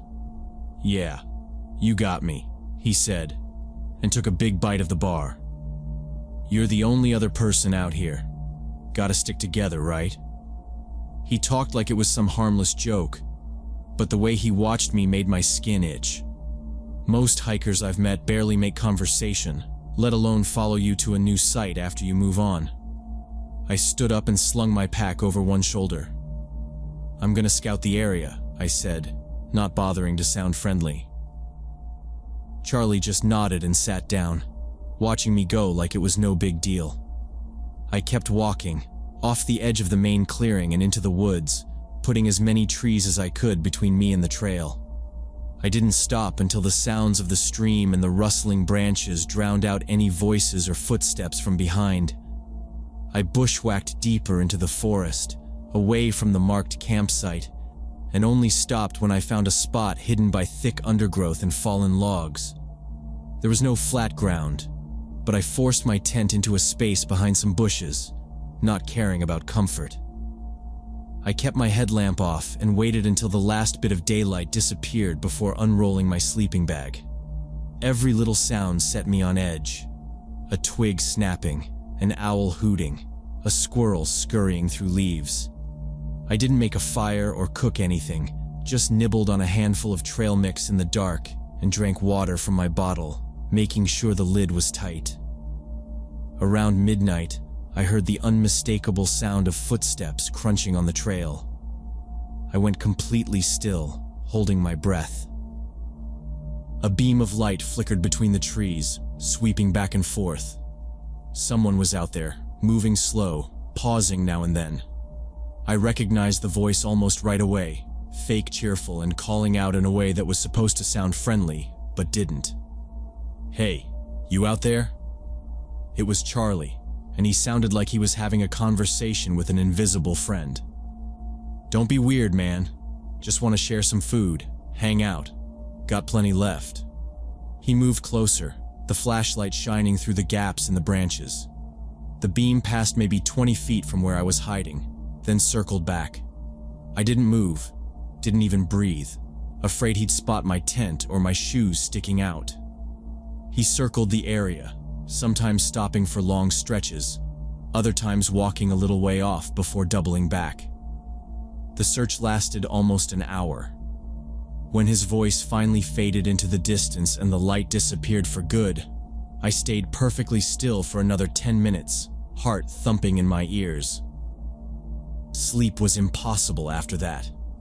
I jumped at every snapping twig, convinced Charlie was just out of sight, waiting for me to make a noise. I kept my headlamp within reach and my hiking pole next to my sleeping bag. My mind kept spinning with questions about what he was really after, why he kept insisting on sharing open food, and what would have happened if I hadn't hidden so far from the trail. By dawn, I'd made up my mind. I was done with the trip. No way was I staying another night out there with Charlie wandering the woods. Before the sun was fully up, I packed everything in silence, double-checking my camp for any sign I'd been there. I left no trash, broke camp fast, and cut back through the underbrush to avoid the main trail until I was certain I was alone. I didn't eat breakfast, didn't stop for water, just kept moving as quickly as my legs would take me. The only goal was to make it back to the parking lot and get in my car without seeing Charlie again. I didn't relax until I saw the roof of my car through the trees and the old trailhead sign coming into view. The lot was still mostly empty. I unlocked my car, tossed my bag in the back, and left without looking back. Even as I drove away, I kept checking the rearview mirror. My mind kept replaying his words, his laugh, the open food, the way he admitted to following me like it was funny. I wondered if I'd overreacted, or if I'd just gotten lucky. A week later, after turning it over in my head a dozen times, I called the ranger station and reported everything that happened. The ranger listened, then told me I wasn't the only one. They'd gotten several complaints about a man matching Charlie's description: middle-aged, plaid shirt, heavy boots, harassing solo hikers and trying to give them opened food or drinks. He'd been seen multiple times near campsites and trailheads, always alone, always with food he insisted people eat. There were even a few cases where hikers reported feeling dizzy or sick after taking something from him. The ranger said they were investigating him for tampering with food, maybe even drugging people, and they were trying to track him down. That hit me hard. I realized how close I'd come to being just another victim, maybe waking up in the middle of the woods robbed or worse. I never went back to that area alone again. Now, whenever I hike, I trust my gut. If someone feels off, I don't wait around to see what happens. Sometimes being rude or overly cautious is the only thing standing between you and something much worse. I guess you never really know how close you've come to danger until it's already behind.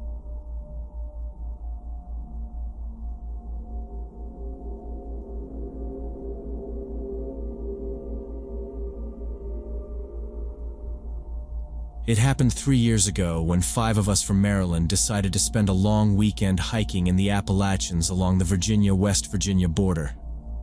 We weren't hardcore backpackers or anything, just friends from college who'd done some smaller trips before, but never a real mountain hike.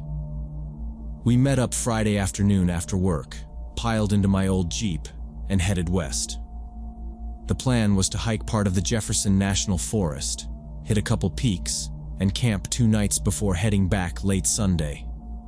The traffic around DC was worse than we expected, and we didn't reach the trailhead until almost 5 in the evening. By the time we parked, unloaded the gear, and checked the map, it was already getting late.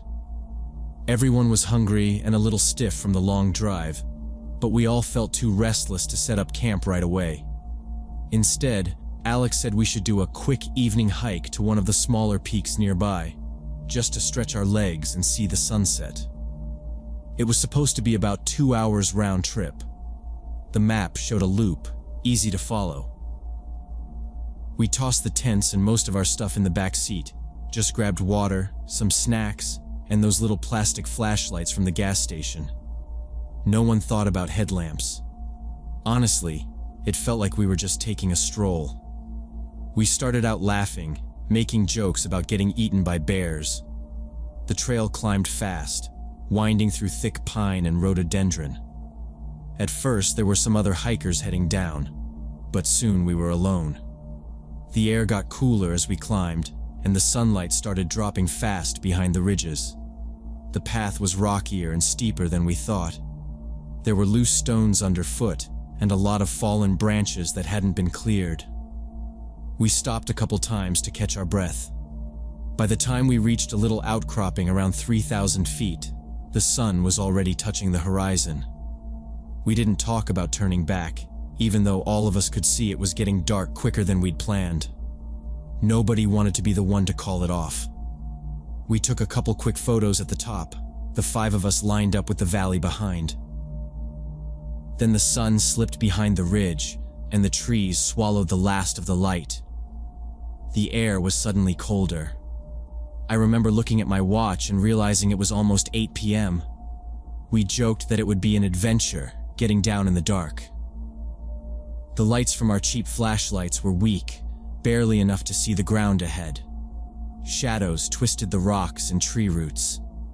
The first time someone slipped, we all laughed, but I could feel the tension rising.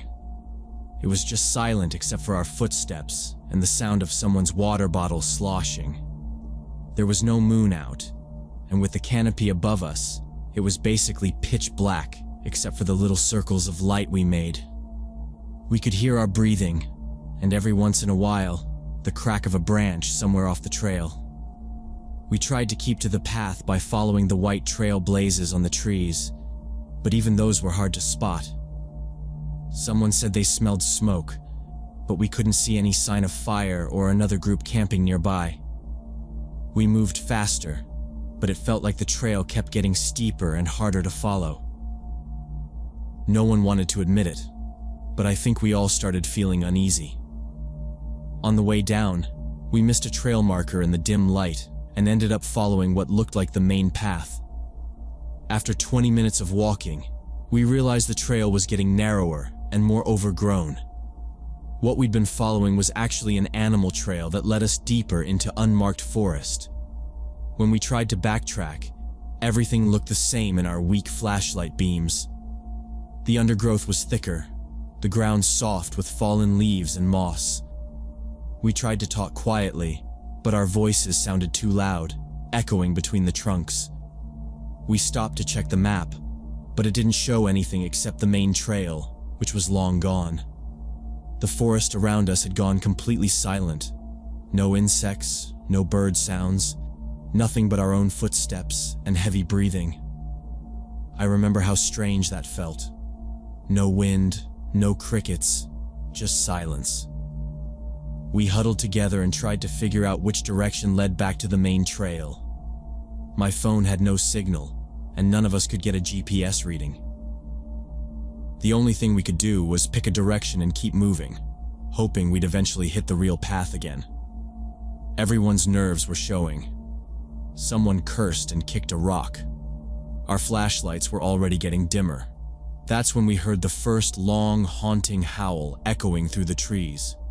It was answered by another howl from a different direction, then another. We started moving quickly in what we hoped was the opposite direction from the howling sounds. No one spoke. Branches whipped at our arms and faces as we forced our way through the brush, not even trying to keep quiet anymore. The howls kept coming, sharper and louder, and now there were other noises, snapping twigs, something moving through leaves, heavy steps just out of sight. Mike, who'd ended up at the front, told everyone to stay calm and stick together, but I could see his hands shaking around his flashlight. I heard Alex behind me whisper that he'd seen something in the trees, but when I looked, there was nothing there but darkness and the weak beam of his light. Every couple minutes, we'd catch glimpses of eyes reflecting back at us from between the trunks. Pairs of yellow-white circles, always in different spots. They seemed higher than deer or coyote eyes, almost level with our own, maybe higher. They'd show up for a second, then vanish, and sometimes pop up again on the other side of the trail, like whatever was out there was circling us, tracking our every move. Nobody wanted to say it, but I could feel it. These animals, if that's what they were coordinating, moving in ways I'd never seen wild animals move before. The howling changed, growing more frequent, overlapping, echoing from different directions. We started to jog, then run, tripping over fallen logs, scraping our legs on brambles. Someone slipped and fell. I stopped to help, feeling the heat of panic build in my chest. We had to keep going. Suddenly, the undergrowth seemed thicker, branches grabbing at our clothes. The howling now sounded so close it might have been 20 yards away. At one point, I turned and caught a flash of something pale moving quickly between the trees. Too big and too silent for a coyote or fox. My heart was pounding. Someone near the back started sobbing. Another swore and pushed forward. The eyes never left us, blinking in and out of view. Every few steps, I'd catch another set. No one even pretended we were following a trail anymore. All that mattered was keeping those eyes behind us. We pushed deeper, not knowing where we were going. The howling filled my ears until it was impossible to tell where it was coming from. The forest, which had started off feeling almost peaceful, now felt like it was closing in from every side. When the sounds got too close, panic took over, and we made the worst possible decision. Someone shouted to split up, and suddenly it was chaos. People yelling, running in every direction, flashlights bouncing, footsteps crashing through brush. I lost sight of Mike and Sarah almost immediately.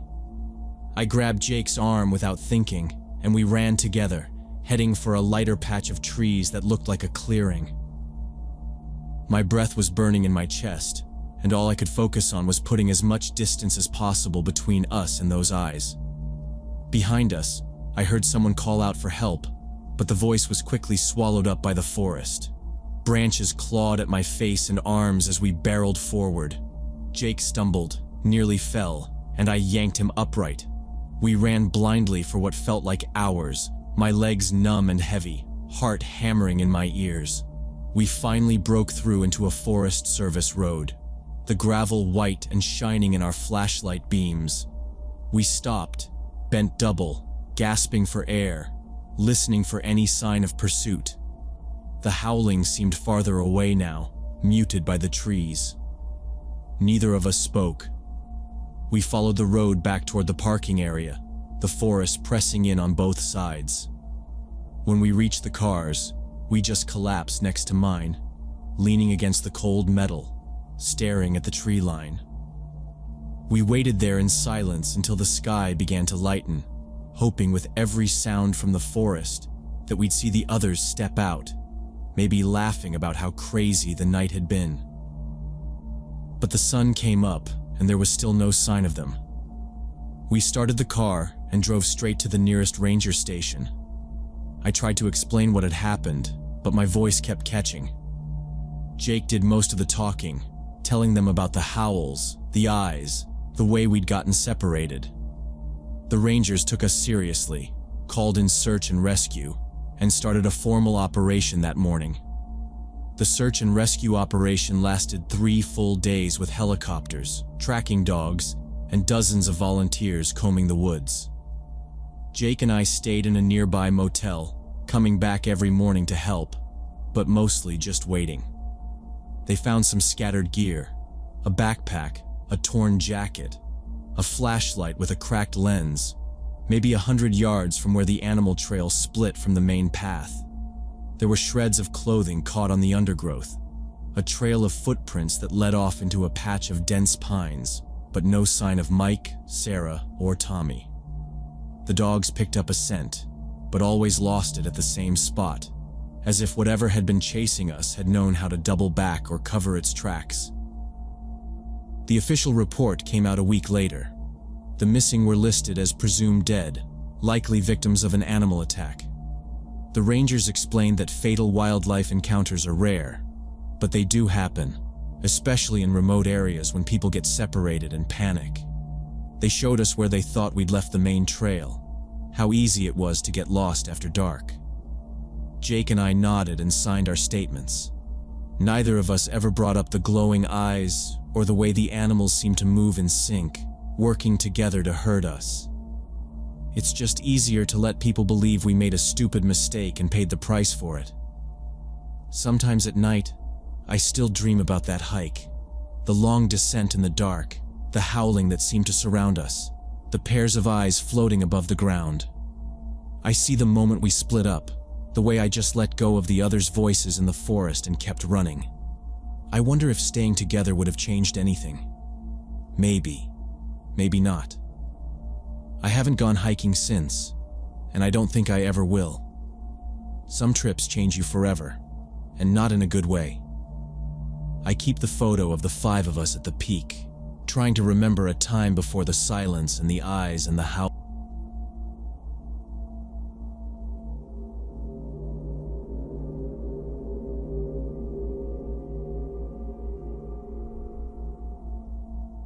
When I was 20, me and 3 buddies from college decided to spend a weekend at Oak Grove Family Campground in Kentucky, even though there was a storm forecast.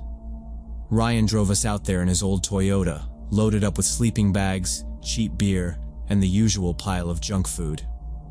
Marcus and Ethan brought 2 tents, and I had a big blue tarp my dad used for painting. We stretched the tarp out between the trees to cover the picnic table and made a pretty good hangout spot.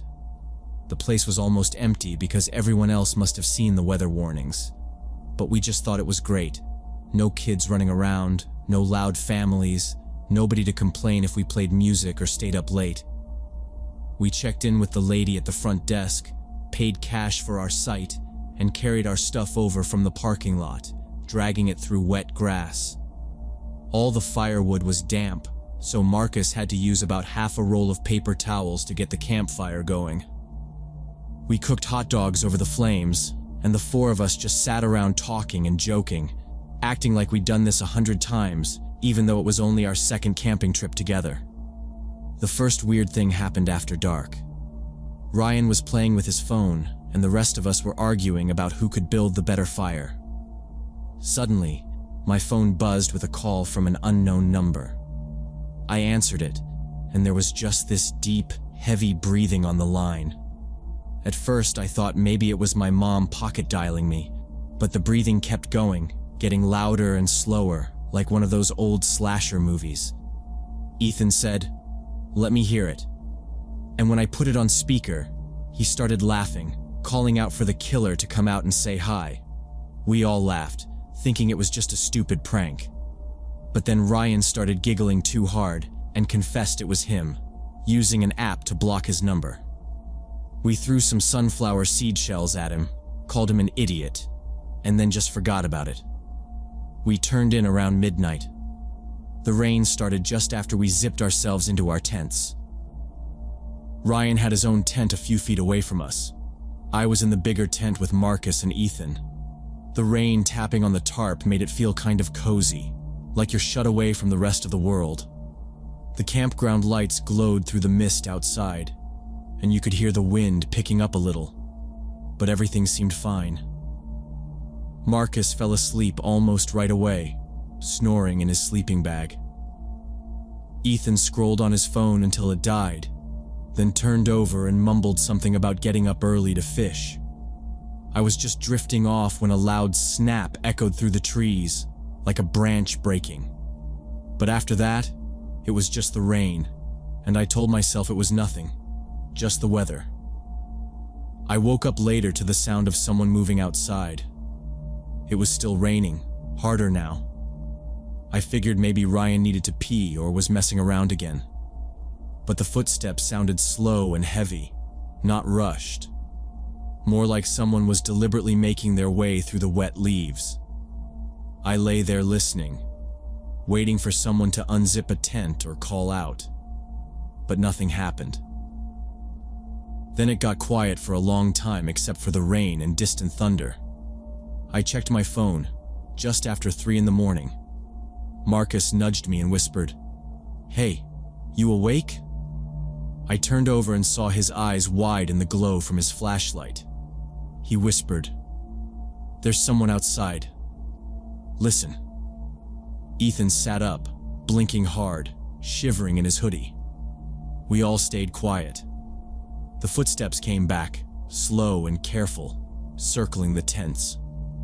There was no other sound except for the rain splattering on the tarp. Ethan mouthed, "Ryan?" But I shook my head. We all knew the difference in the way people walk. Whoever it was, they were heavier than Ryan, and they didn't sound drunk or clumsy. The steps went around both tents, circling once, then again, then pausing at each tent entrance. Every time the steps stopped, you could hear breathing, not loud, but close. We held our breath. Marcus gripped the handle of his little pocket knife, knuckles white.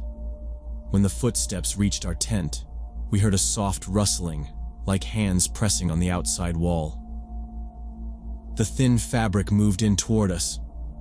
I could see the shadow of fingers sliding along the tent's surface, feeling for something, maybe a zipper. None of us dared to say anything. I was sure whoever it was could hear our breathing. Then the footsteps backed off, moved away, circled again, slow and patient, like the person was in no hurry. Every sound was so clear now. The crunch of wet leaves, the snap of twigs, the brush of a shoe against the tarp that hung off the side of our setup. I could feel Ethan shivering next to me, not from cold, but because we all knew this wasn't a joke anymore. The footsteps finally stopped right outside our tent's entrance, inches from the zipper. We just lay there, silent, listening, as the rain kept falling. We heard the zipper moving, teeth grinding open with a slow, uneven sound. The tent door peeled back a few inches, and a dark shape blocked out the dim blue light outside. The figure didn't say anything, just crouched in the entrance, not coming all the way inside, but not leaving either. I could make out the silhouette of a man, wide shoulders, bald spot reflecting a sliver of moon through the mist, the outline of his hand resting on the zipper.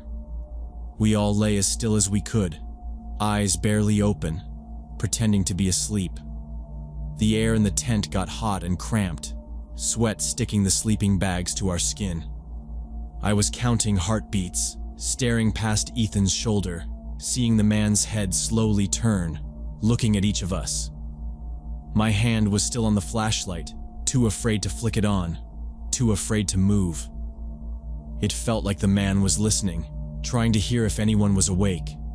He finally zipped the tent shut, and the sound echoed in my head, so loud I thought it would wake everyone else in the campground. For a long time we heard nothing except the rain and our own breathing. Then the footsteps started again, slower, circling both tents, crunching through the wet leaves, passing by the tarp, pausing at the picnic table. The person wasn't in a hurry. Once in a while the steps would stop, and we'd hear soft mumbling or coughing, like he was talking to himself. We stayed frozen in our sleeping bags until sunrise, too scared to even whisper. When the sky turned gray and the rain stopped, Marcus was the first to unzip the tent and stick his head out.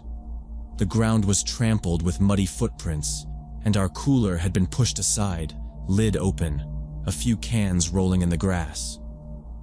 Ryan woke up looking groggy and annoyed, asking if we'd stolen his snacks.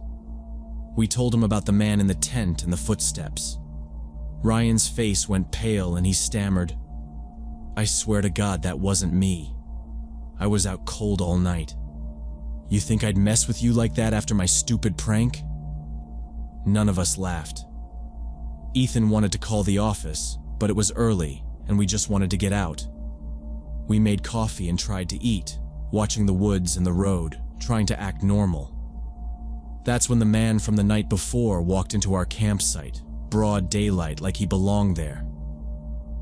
He came up fast, almost stumbling through the wet leaves, wearing a dirty tank top and old sweatpants. He looked like he hadn't showered in a week, scruffy gray beard, dirt under his nails, and a wide, sunburned neck. The smell hit us before he even spoke. He looked right at me and said, "Y'all got any smokes?" His voice was raspy and too loud for the quiet campground. We shook our heads and kept our distance. The guy looked all of us up and down, not even trying to hide it, eyes bloodshot and unfocused. "Name's Dale. My trailer's right over that way. I seen your fire last night," he said. He pointed through the woods, but none of us could see anything past the trees and overgrown brush. Dale smiled at Ethan, then at Marcus, then Ryan, eyes flicking between our faces like he was memorizing us. Dale offered to show us his place, saying, "I got a generator, plenty of cold beer. You boys could come watch the race with me." We mumbled thanks and told him we had plans. He shrugged and stood there with his hands on his hips, swaying a little. He started asking questions, where we were from, what school we went to, what we were studying. He kept asking about our gear, our car, if we had a map. His questions didn't sound friendly, just nosy and hungry, his smile twitching at the corners. Ryan made an excuse to go get something from the car. Dale followed him halfway before circling back, asking if we had a bottle opener. A few minutes later, he came back for jumper cables, then asked if we wanted to buy some beer. Each time he stayed a little longer, standing too close, eyes glued to our faces and shoulders, breathing through his mouth. He said, "Y'all look strong, bet you played football." And when none of us answered, he just grinned wider, showing crooked teeth. The last time he came over, he looked at Ethan and said, "You could help me move something heavy in my trailer. I'll give you a 6-pack for it." Ethan shook his head, and Dale's smile dropped for a second, like he was annoyed. I was sure then that this was the same guy from last night. The shape, the stare, the way he hovered at the tent entrance. It got worse. Dale started pacing around the campsite, hands in his pockets, making comments about how some folks like to mind their own business, but not me. I notice everything. He said it like a threat. He kept repeating that we should come over and hang out at his trailer, that he had cold drinks and more stories to tell. His eyes stayed locked on us the whole time, not blinking much, face twitching with little smiles and grimaces. The way he looked at us made my stomach turn. We finally told him, flat and serious, that we were leaving. He shrugged and said, "Suit yourselves, you boys got a long drive. Hope your car don't break down." He didn't leave though. He just stood near the edge of our campsite, arms crossed, staring at us as we took down the tents and stuffed everything in the car. It felt like he was daring us to say something or give him a reason to follow us. We packed as fast as we could, not talking, just moving. When everything was finally loaded, we climbed in, locked the doors, and Ryan started the engine. Dale watched us the whole time, not moving, not smiling, just watching with his jaw set and his arms hanging at his sides. We pulled away from the campsite and drove down the muddy road, checking the mirror until the campground was out of sight. We never told the campground manager or the police. Dale hadn't really done anything illegal, just made it clear he was a predator looking for easy targets. For days afterward, we barely talked about it. But now, anytime I'm in a tent and hear footsteps outside, I remember his face, the sound of the zipper, the heavy breathing.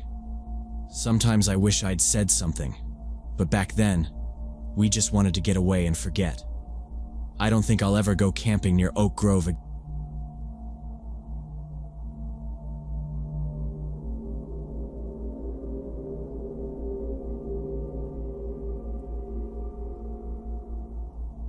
It happened last summer when my boyfriend Austin and I decided to spend a romantic weekend at Lake Chattahoochee in northern Georgia. We had both been working a lot that spring, so a couple days away somewhere quiet seemed like the right thing. Austin had found the place online, and he showed me a bunch of pictures of the lake, all glassy water and pine trees, barely any cabins or docks on the shoreline. We liked that. No crowds, just forest and water. Somewhere you could hear yourself think and not get woken up by traffic. We rented some snorkeling gear from a little shop in town on the way in and picked up groceries, mostly instant noodles, canned soup, and those little packets of trail mix and beef jerky. By the time we got there, it was early Saturday afternoon, and the air was hot and clear, the kind of heat that makes the shade feel like a relief. The parking lot was just a flat patch of dirt off a one-lane road, maybe 5 cars there when we pulled up, and the lake was almost silent. Austin helped carry our cooler, folding chairs, and tent through the tree line to the beach area. It wasn't much, just a strip of pale sand, some scattered stones, and tree roots sticking out from the dirt. The water was so clear you could see straight to the bottom, logs and branches tangled below the surface. We changed into our swimsuits in the tent and waded right in, feeling the shock of cold up our legs, then paddling out till we were waist deep. The water tasted fresh and metallic. We put on our masks and snorkels and spent a couple of hours swimming around, pointing out fish, old branches, bits of trash stuck in the silt. At one point, Austin dove and came up with a beer can so rusted it crumbled in his hand. "Vintage," he said, and tossed it onto a rock. It felt peaceful, like we were the only ones in the world. The only other people were a group with a pontoon boat across the lake, almost out of sight. By the time we got out, the sun was starting to slide down behind the trees and the air was full of mosquitoes. We dried off, pulled on t-shirts, and set up the tent just a few feet from the sand, close enough to hear the tiny waves lap the shore. Austin hammered the stakes in, and I set up the inside, rolling out the sleeping bags and blowing up the air mattress. We set up the portable gas stove on a flat stone and started cooking soup. It smelled like onions and spice, and the heat from the flame kept the bugs away. We didn't talk much, just listened to the water and the breeze. The forest was quiet. No cars, no voices. It was what we'd wanted. After a while, I looked up from the stove and noticed something that didn't fit. Up on the ridge above our camp, maybe 50 yards away, I saw a man standing between 2 pine trees. He wasn't moving, just watching. He had on jeans, a dark jacket, and a ball cap pulled down low, and he stood half in shadow, half in the last bit of sun. I nudged Austin and nodded up at the ridge. He glanced over, squinting.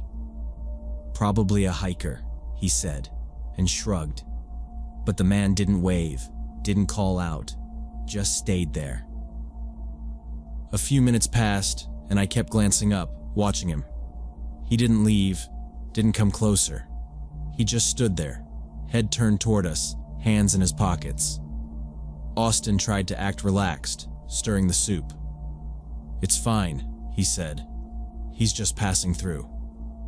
But after 5 more minutes, the man shifted, moving behind another tree, and it was obvious he wasn't leaving. He started down the slope, not in a straight line, but zigzagging, stepping behind trees and stopping, like he didn't want to be seen moving. Every time I glanced up, I caught him watching us.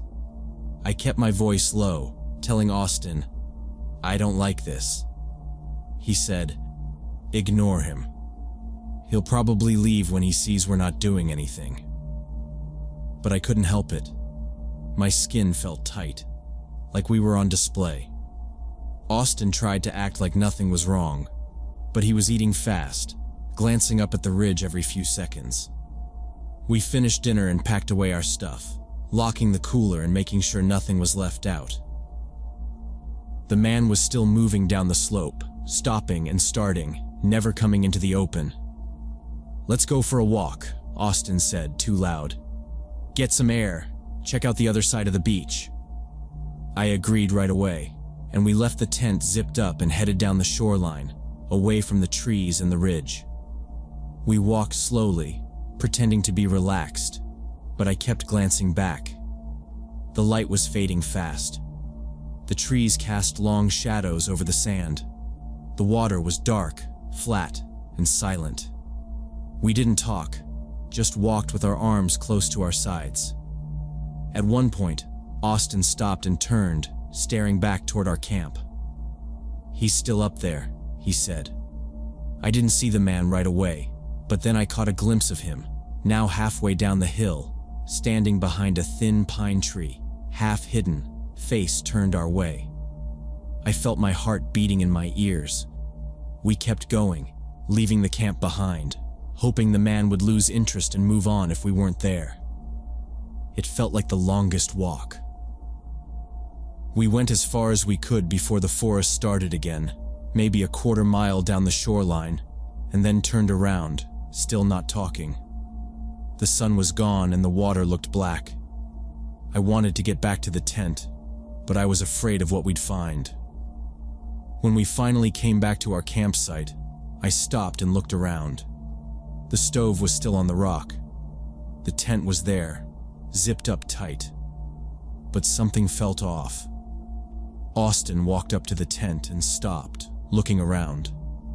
I scanned the trees and the ridge, but I didn't see the man anymore. Everything was quiet, the kind of quiet that feels wrong. Austin bent down and checked the cooler. I looked at our folding chairs, trying to remember how we'd left them. The air felt heavier, and I had an uneasy feeling that something had changed while we were gone. We decided not to go back inside our tent. Instead, we sat on the cooler and folding chairs just outside, where we could see all directions around us. I kept my flashlight in my lap, and Austin had his pocket knife open, resting it on his knee. We tried to talk about something normal to keep our minds calm, but the woods felt more silent than before. Even the frogs and insects seemed to have gone quiet. Then, through a gap between the trees, I saw movement. The same man from the ridge was now standing on the open sand, maybe 50 yards away, making no effort to hide. He had his hands in his jacket pockets and just stared at us, his body facing straight on, feet planted apart like he was waiting for something. When we got up and started walking slowly toward the water, the man moved sideways, keeping us in view, always adjusting his angle so he could watch us. If we turned back toward the tent, he did the same. It wasn't subtle or accidental. It was like he wanted us to see him, to know we were being tracked. Austin whispered, "Let's test if he's actually following." So we split up and circled the camp in opposite directions. The man stepped backward, tracking both of us, shifting his weight from one foot to the other, his head turning side to side as we moved. We kept this up for several minutes, changing our patterns, walking behind trees and then popping back into view. But every time, he changed his position to keep us both in sight. The intent was obvious. This was not a lost hiker or someone just passing through. He was stalking us, and he wanted us to know it. We tried to act normal, but my hands were shaking. I told Austin, "We can't stay out here all night." He nodded, but we didn't have any good ideas. Going into the tent felt risky, but standing in the open made us feel exposed. Finally, as the sky got darker, we went inside the tent, zipped the door, and sat close together, hoping the thin fabric would make us less visible, even if it wouldn't protect us from anything real. Through the mesh windows, we could see the man's outline moving closer to our sight. The glow from his phone screen flickered on and off. Austin unzipped the tent flap just a crack and whispered, "He's right there, maybe 20 yards away." We didn't hear him talking or making any noise. He was just standing, watching, barely moving except to shift his weight or tilt his head. We waited like that for over an hour, barely breathing, straining to hear any sound outside. Every once in a while, we saw his silhouette pacing back and forth at the edge of our camp, never farther than the nearest tree. The sky was pitch black now, and the only light was from the moon. My phone had no signal. Austin's didn't either. We checked, hoping for just one bar, but there was nothing. Every small sound outside made me jump. I could hear my heartbeat in my ears. Austin leaned close and whispered, "We have to go. We can't wait for morning." I didn't want to move, but I knew he was right. If we stayed, we were trapped. If we ran, at least we had a chance. We packed our keys, wallets, and phones into our pockets, leaving our sleeping bags, gear, and everything else behind. Austin pointed to the back of the tent, which faced away from the water and from where the man had last been standing. We both crouched low, listening, waiting until we heard footsteps crunching on the other side of the tent, close, but not right outside. We unzipped the back of the tent as quietly as possible. The zipper made a slow, steady rasp, but there was no way to avoid the noise. I crawled out first, holding my breath, and Austin followed, moving on hands and knees until we were out of sight behind the tent and into the darkness of the woods. We stayed low, pushing through brambles and branches, trying to move quickly but quietly. After a few yards, we just started running, not caring anymore about making noise. Sticks and rocks scraped my legs, and I could feel pine needles sticking to my skin. I didn't look back, but I heard branches snap behind us. He was chasing. Austin was ahead of me, moving fast through the trees, flashlight switched off so we wouldn't give ourselves away. We knew the direction to the parking area, more or less, and aimed for it, cutting through dense undergrowth and nearly tripping every few steps. The forest was pitch black, only bits of moonlight showing between the treetops. My lungs burned from running, and my arms were scratched raw. We crashed through a patch of tall grass and heard heavy footsteps behind us, fast and close. For a moment, I thought he would catch us. Then the trees started to thin, and I saw a glint of metal through the darkness. The parking lot. I could see the outline of our car, the reflection of a license plate. We sprinted for it, fumbling the keys as Austin pressed the unlock button.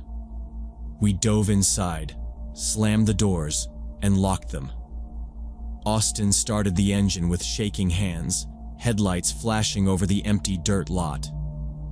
As we pulled away, I looked back and saw the beam of a flashlight weaving between the trees. The man stopped at the edge of the parking lot, just standing there, watching us drive away. We didn't stop, didn't speak, just drove through the winding roads back toward the main highway. My heart was still hammering when we finally hit a spot with cell service and saw the signal bars come back. We didn't say a word for miles, too shaken to process what happened. When we finally got home, it was almost sunrise. We left everything at the lake: tent, stove, all our food and clothes. None of it seemed important anymore. A few weeks later, I looked up Lake Chattahoochee on the local news and forums. I found several reports about attacks on campers, all with similar descriptions. A man lurking at campsites, stalking people through the woods, sometimes assaulting them late at night. Some people hadn't gotten away. Others had stories that ended worse than ours. I kept thinking how close we came to something much worse, and how sometimes it's not the wilderness you have to worry about. We were lucky we trusted our instincts and ran. The lake doesn't look so peaceful to me now. Sometimes the most romantic getaways turn into the most terrifying experiences of your life.